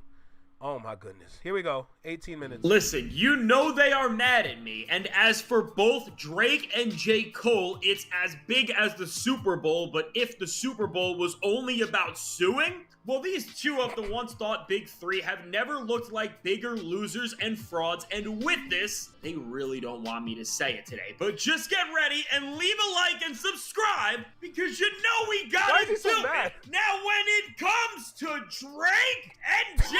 Cole, well, if you are ready to see how Cole has followed... Yo, run that one more time. With this, they really don't want me to say it today, but just get ready and leave a like and subscribe, because you know we gotta do it. Now, when it comes to Drake and J. Cole, well, if you are ready to see how Cole has followed the Karen, and now Kendrick Lamar is the only rapper who was in the big three who has never been in some embarrassing paperwork, be sure to leave a like and subscribe. And now really, as the J. Cole stans who are also surrogate Drake fans are all going to be mad at me for not just talking about this situation, but really looking at how this changes our entire perception of J. Cole in the rap game. And then within that, how he is really treating the culture, and I guess more than ever, and now 100% we can say that, well, for the people who were still trying to act like this was not the case, Cole is way more like Drake than he will ever be like Kendrick. Make sure to leave a like and subscribe. And so right now with J. Cole, it's honestly wild and surreal, because within the same day that Drake ended up getting within a lawsuit where now he is being sued, well, in a completely different way, J. Cole managed to get in a public lawsuit just hours later where, well, two of the big three members are now being sued within a way like we have never seen before. And before we go any further, and for the Drake stans watching, they are going to get mad at me for saying this, so leave a like, by the way, to just make... Wait, hold on. We have never seen before. And before we go any further, and for the Drake stans watching, they are going to get mad at me for saying this, so leave a like, by the way, to... Okay, for a second, I thought Drake dented the elevator. When he banged his head back, I thought he dented the elevator. It was already there. Just make sure to help me out. But I have to say it, and I just have to be clear. After J. Cole has been a fake friend and really, you know, advocate for hip-hop on the highest level, when it comes to just everything that has been going down, well, after the way that J. Cole has sneak-dissed Kendrick Lamar, even after the apology, and, you know, honestly, he almost played a role where he fueled Drake's obsession that ended up starting the whole Not Like Us lawsuit as a whole, with everything with Port Antonio and the lines Cole was saying there about bots, and who knows what other conversations could have went behind the scenes. Well, overall, what I just want to say is now for J. Cole to be handed paperwork where after allowing Drake to feel so comfortable in rap that he could file paperwork that put the very legitimacy and integrity of the art form under question, well, for Cole to just be handed papers, again, what I have to say, and this has really just been an ever-telling principle of everything we are seeing, is that overall the choices you make do have consequences, and when you put something out into the world, you better make sure that there is some sort of integrity to it, because when there's not and you are still pushing it, well, we are seeing the things that we are for both Drake and J. Cole. And so now with J. Cole, what's going on and what this lawsuit is about, it's not just a regular lawsuit that we do see a lot of artists get into, which tends to happen with a lot of older songs that are sampled on bigger songs now, where maybe the artist who actually created the song was in a bad contract then, so they're not actually... That song is his best feature. The one with Benny the Butcher, that's his best feature, period. Seeing what they feel they should from the record's success in the present. Well, with J. Cole, it is not like any of that. And honestly, it's much worse, because pretty much what J. Cole has done now is disrespect a hip-hop legend and staple, and honestly somebody who, if we look at the relationship that they have had in their careers, well, he has done a ton to help J. Cole out, from narrating the intro on the off-season in the track 95 South, to being on the Might Delete Later project and giving Cole the clearance to use his instrumental, which now who I am talking about is none other than the one and only Cameron, who has ended up suing J. Cole himself, which just to see this go down and to see Cameron of all people will go after Cole like this, well, for Drake and J. Cole, even though you both said it was as big as the Super Bowl, it's clearly only as big as getting sued, which we are seeing from Cole here in a way that I think for a lot of people it is just very shocking, because to actively see J. Cole just disrespect a hip-hop legend and somebody who has not just paved the way for every artist and for the genre as a whole, but for his own albums and music to drop to do this, it's just disappointing and lame. And so we are just going to break down what Cameron is saying J. Cole did here and what he is being sued for, which, listen, we are going to read this article because it's pretty quick. But what it says is, in court docs obtained by TMZ, Cameron claims he wrote lyrics and dropped a verse on the song in exchange for Cole agreeing to collaborate with him on a future project.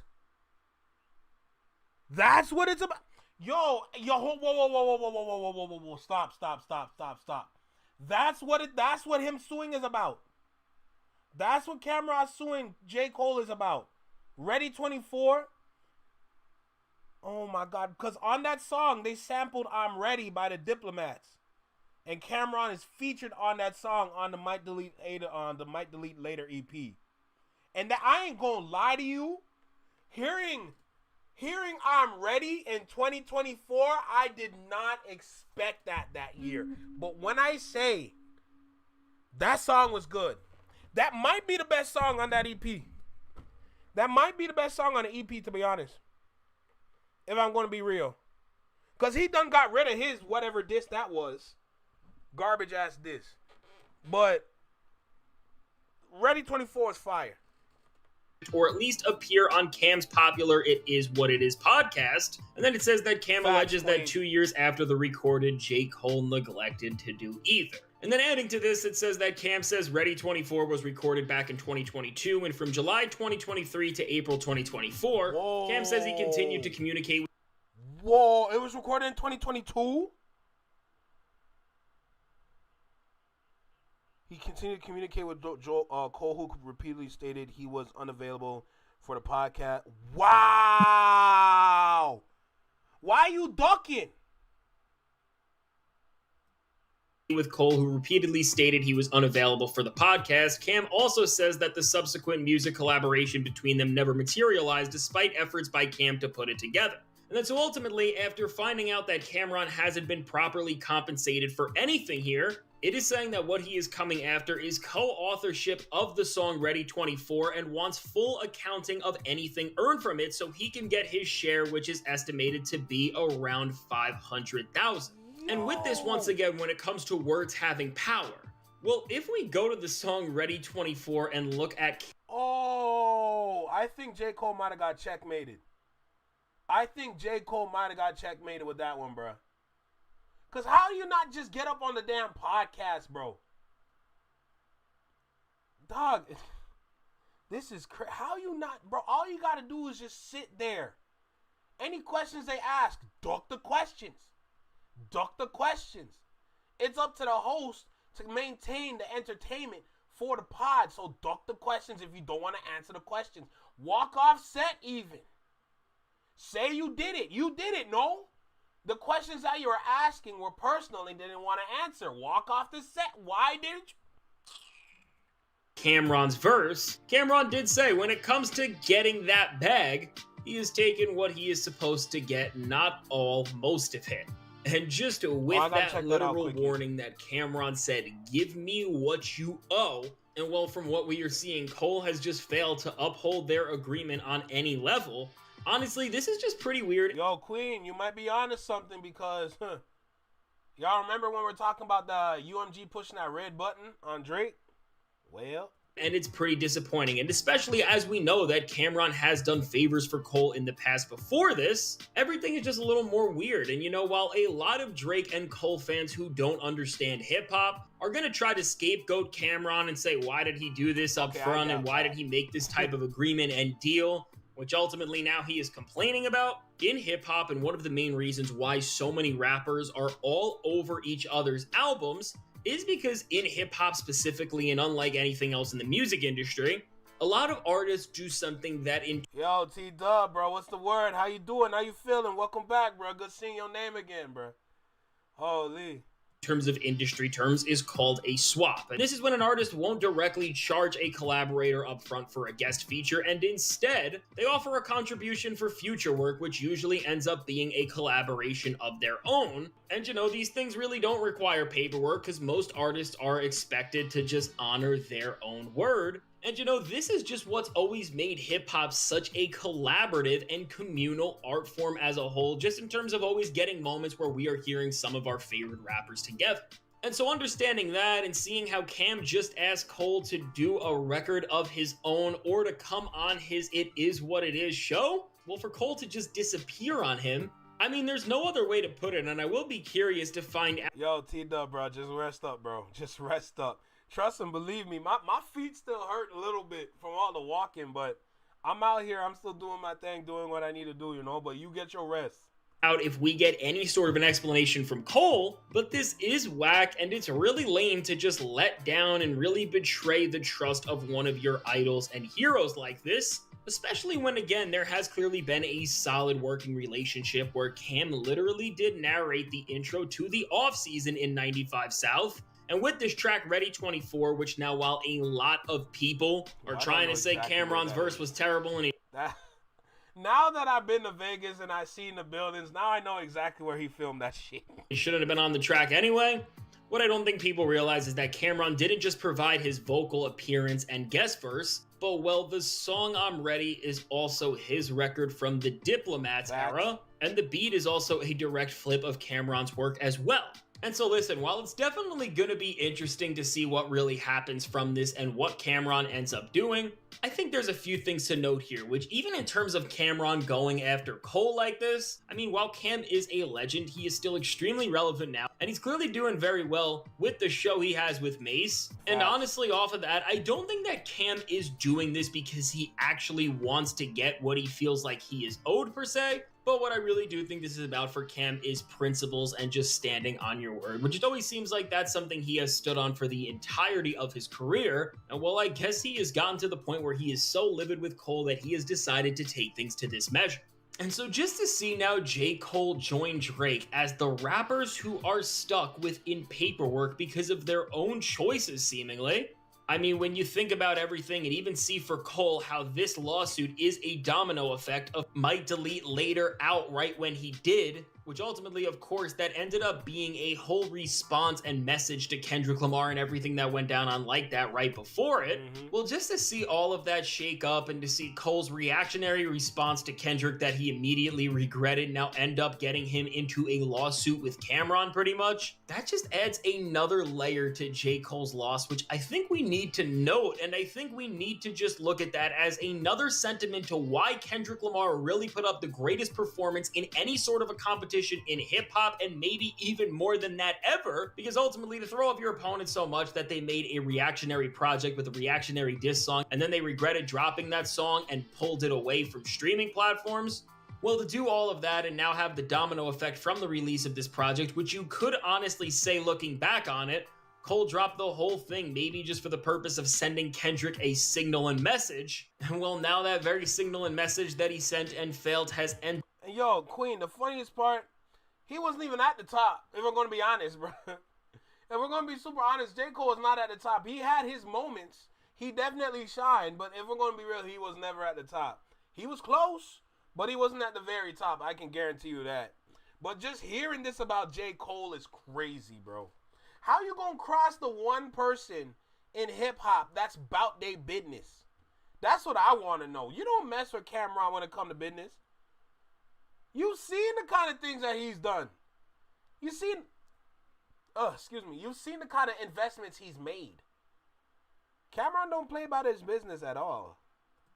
Ended up getting him within a lawsuit, and not just any lawsuit, but one with none other than Cameron himself. Well, I mean, while Drake has of course lost more than we could ever even compare and put anybody in that same category with, because, well, you know exactly why I'm saying that. We don't even have enough time to start that conversation now. Cole is really showing how even with the person who walked out of this thing way better than the cupcake, he still has managed to just do abysmally. Because honestly, if I'm looking at Cole right now, at least I can speak for myself and say that, listen, while the reputation around Cole is that he is a pretty respectable dude, and I do think in a lot of ways he has pushed that image and made everybody believe that, to just see him behind closed doors do this to somebody like Cameron, and you know, if it got to the point where Cameron had to get paperwork involved, you know that this must have gotten really bad, and Cole just didn't even probably respond or communicate with him at any level. Well, overall, this is just very disappointing to see J. Cole betray hip-hop like this and really just show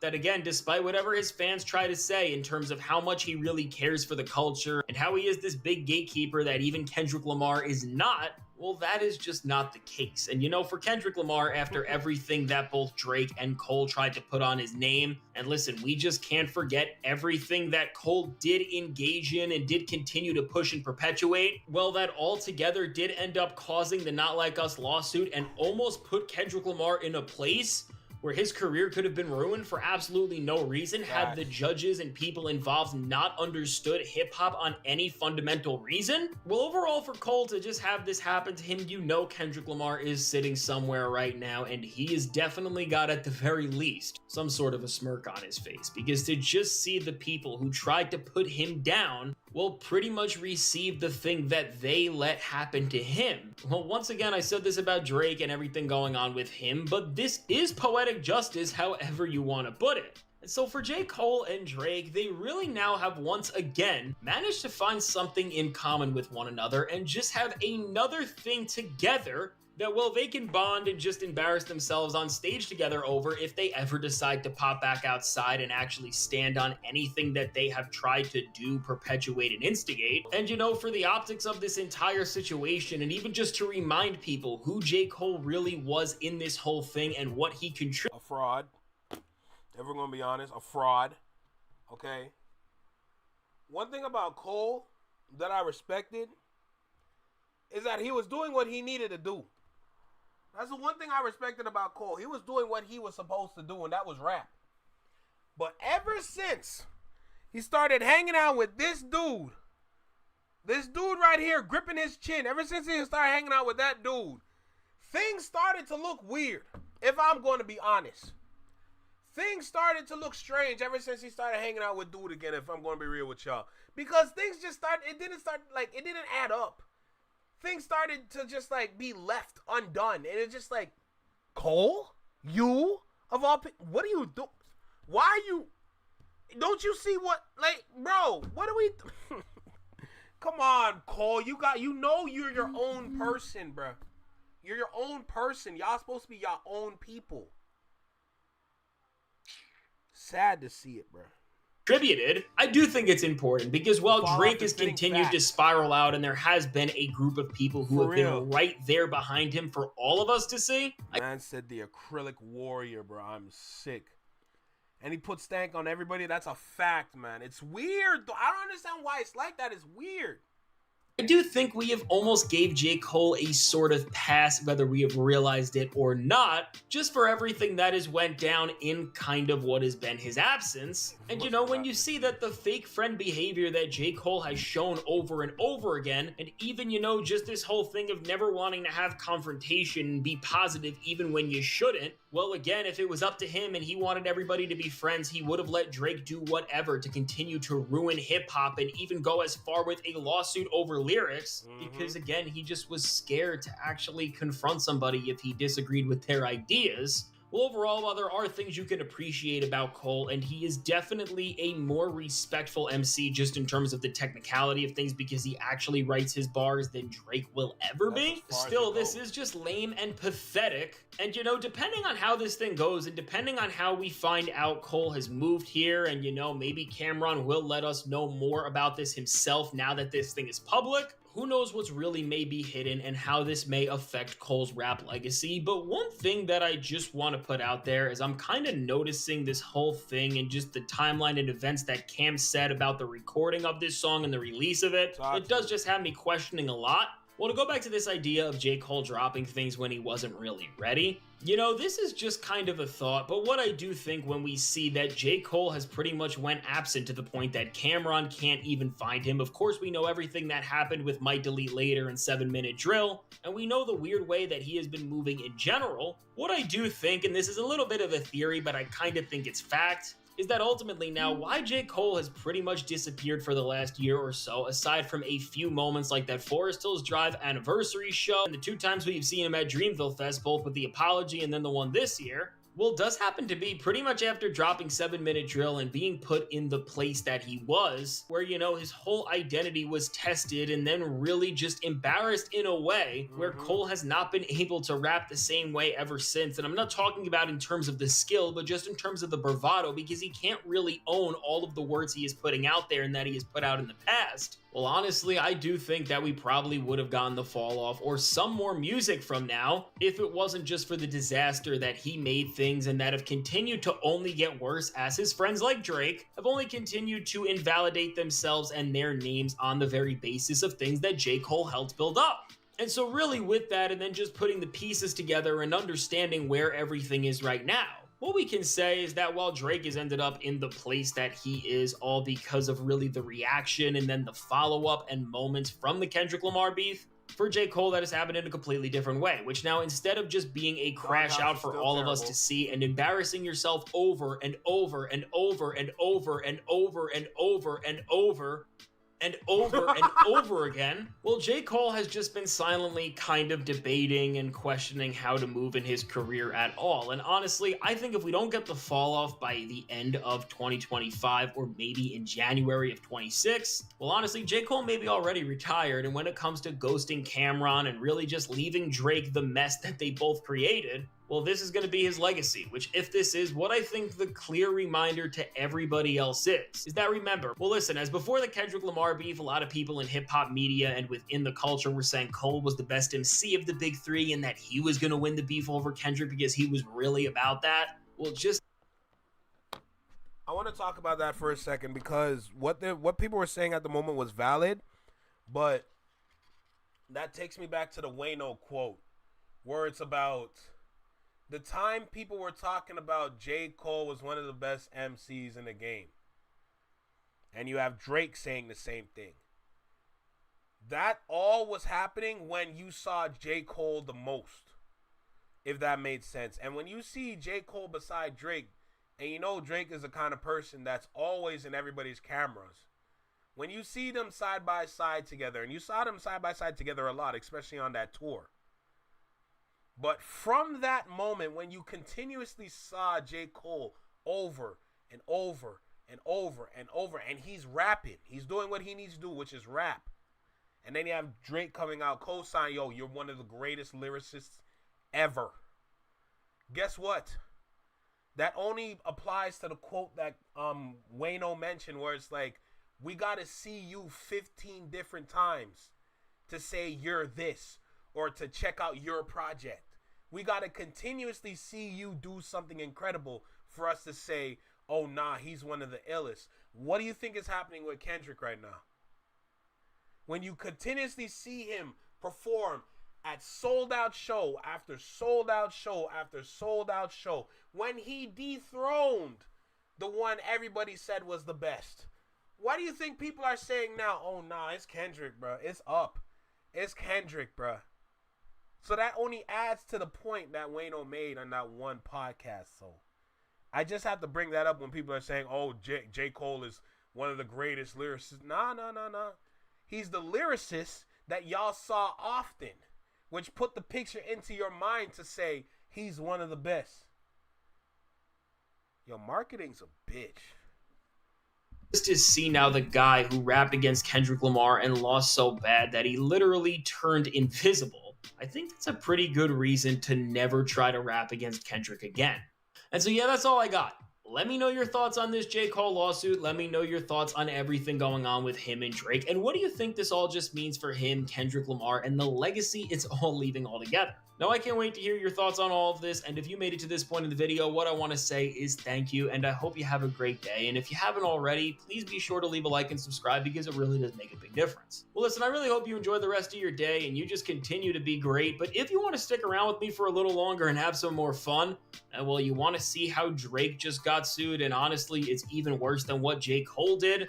Well, it goes beyond being dishonest in hip-hop, and it opens up a much bigger problem that Drake is going to have to face, and honestly, he may end up regretting very soon. Well, you're not going to want to miss this one, so check out the suggested video.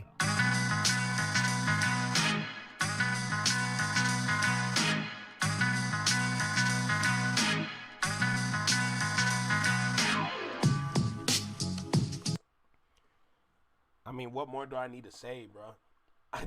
I didn't think I was going to catch up with the whole J. Cole news all at once like that, but damn, all right, bet. Looks like I'm all caught up now. J. Cole, what are you doing, bro? What are you doing? Why would you duck? You gotta, yo, it's one thing. I understand when it comes to a lot of black-owned platforms, we need to lean on the mess. But you are the person they need to get to the mess. It's up to you to either provide said information or you duck it and skip it and move on to something else or create a whole new conversation from the conversation they tried to have. What about that? Why are you not able? Are you not capable of doing that? When you come in as an interviewer or someone to be interviewed, you're the interviewee. You can set your own parameters before the interview even starts. So when it comes to any messy situations, you can skip it. You can do that. Do these niggas not know that you can do that? I'm asking for a friend. And the friend is me. I just gotta know, like, do they not realize you can do this shit for real? You set the parameters. You are what they are trying to get. They're trying to get a story from you. You can say, let's not talk about this because I know you want to talk about it. What happened with that? You can't do that in this situation? It's ridiculous. All this power, all this stardom, all this fame, and you don't know how to use it. Are you kidding me right now? Bro, you have one job, and it's just, if you want to duck it, just duck it. There's ways to do it. There's numerous amount of ways to do it. You just got to do it. Why is that so difficult to do? That's what I want to know. But it is what it is, man. It is what it is. If that's how you want to move, don't let me stop you, bro. Don't let me stop you from your greatness or whatever you want to call it. So it is what it is. Great video from one of our favorite Canadian channels, Fantastic Hip Hop, as well as Rapaholics. Shout out to Rapaholics, another Canadian channel, and shout out to the Flex Your Mind Network, your favorite Canadian reaction channel. Okay, I just gotta say,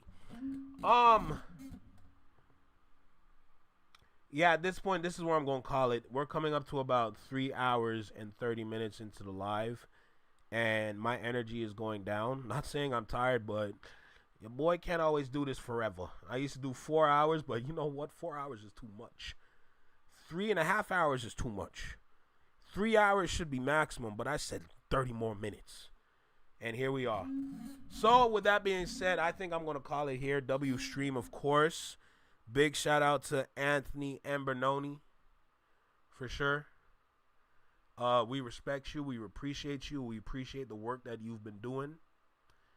And when it comes to What's the Dirt, bro, you need to stop doing what you're doing and find some other way to please your audience. Because I'm going to tell you right now, what you're doing is not working. And if you continue to do what you do, not only are you going to make Canada look bad, it's not going to look bad. It's not going to look good on your brand. It's not going to look good on your name. And your name is already tainted. So if you continue to go down this path, knowing that you're not even doing the right research to even have these conversations, maybe you should stop doing what you're doing. Nothing wrong with a little music reaction here and there. Find something to react to, bruh. What are we doing here? That's crazy. Don't do that. That's bad. Anyway, Fire Live tonight. I appreciate you, Queen. Thank you for tapping in for sure. Shout out to the Flex Mob. Shout out to the Shadow Mob. I appreciate y'all equally. Thank you for tapping in with me. You've been watching the Flex Mob Network. And at this point, this is where I'm going to call it. I want to rest my head a little bit. Not saying I'm going to sleep. I might be in the kickback. I might be not. Join the Discord. The link is right there. Make sure y'all join the Discord, bro. Tap in with the Flex Mob on Discord. I promise you, you're going to enjoy your time. I promise you. I can guarantee if you join that Discord, y'all going to enjoy yourselves over there. I'm confident in what I'm saying right now. Y'all going to have some fun in that Discord. But with that being said, right now, we're going to charge it here. Hasta luego. I know what that is. Okay, bye. Anyway, look. I appreciate y'all. Thank you for tapping in. Salute to y'all for sure. But y'all know the spiel already. We are going to head out right now. So with that being said, take care. Be well. Be safe. W Stream. W Flex Mob. W Prime Boys. Stay true. Be you. Live long and long live. Peace. Y'all take care. Enjoy your day. Enjoy your night. But wherever you are, I hope you enjoy your time. I'm Flex. I'm out. Later, people. Like what Raven said. Peace. I gotta get some WD-40 for this damn mic arm, bro. Shit keeps squeaking and shit, bro.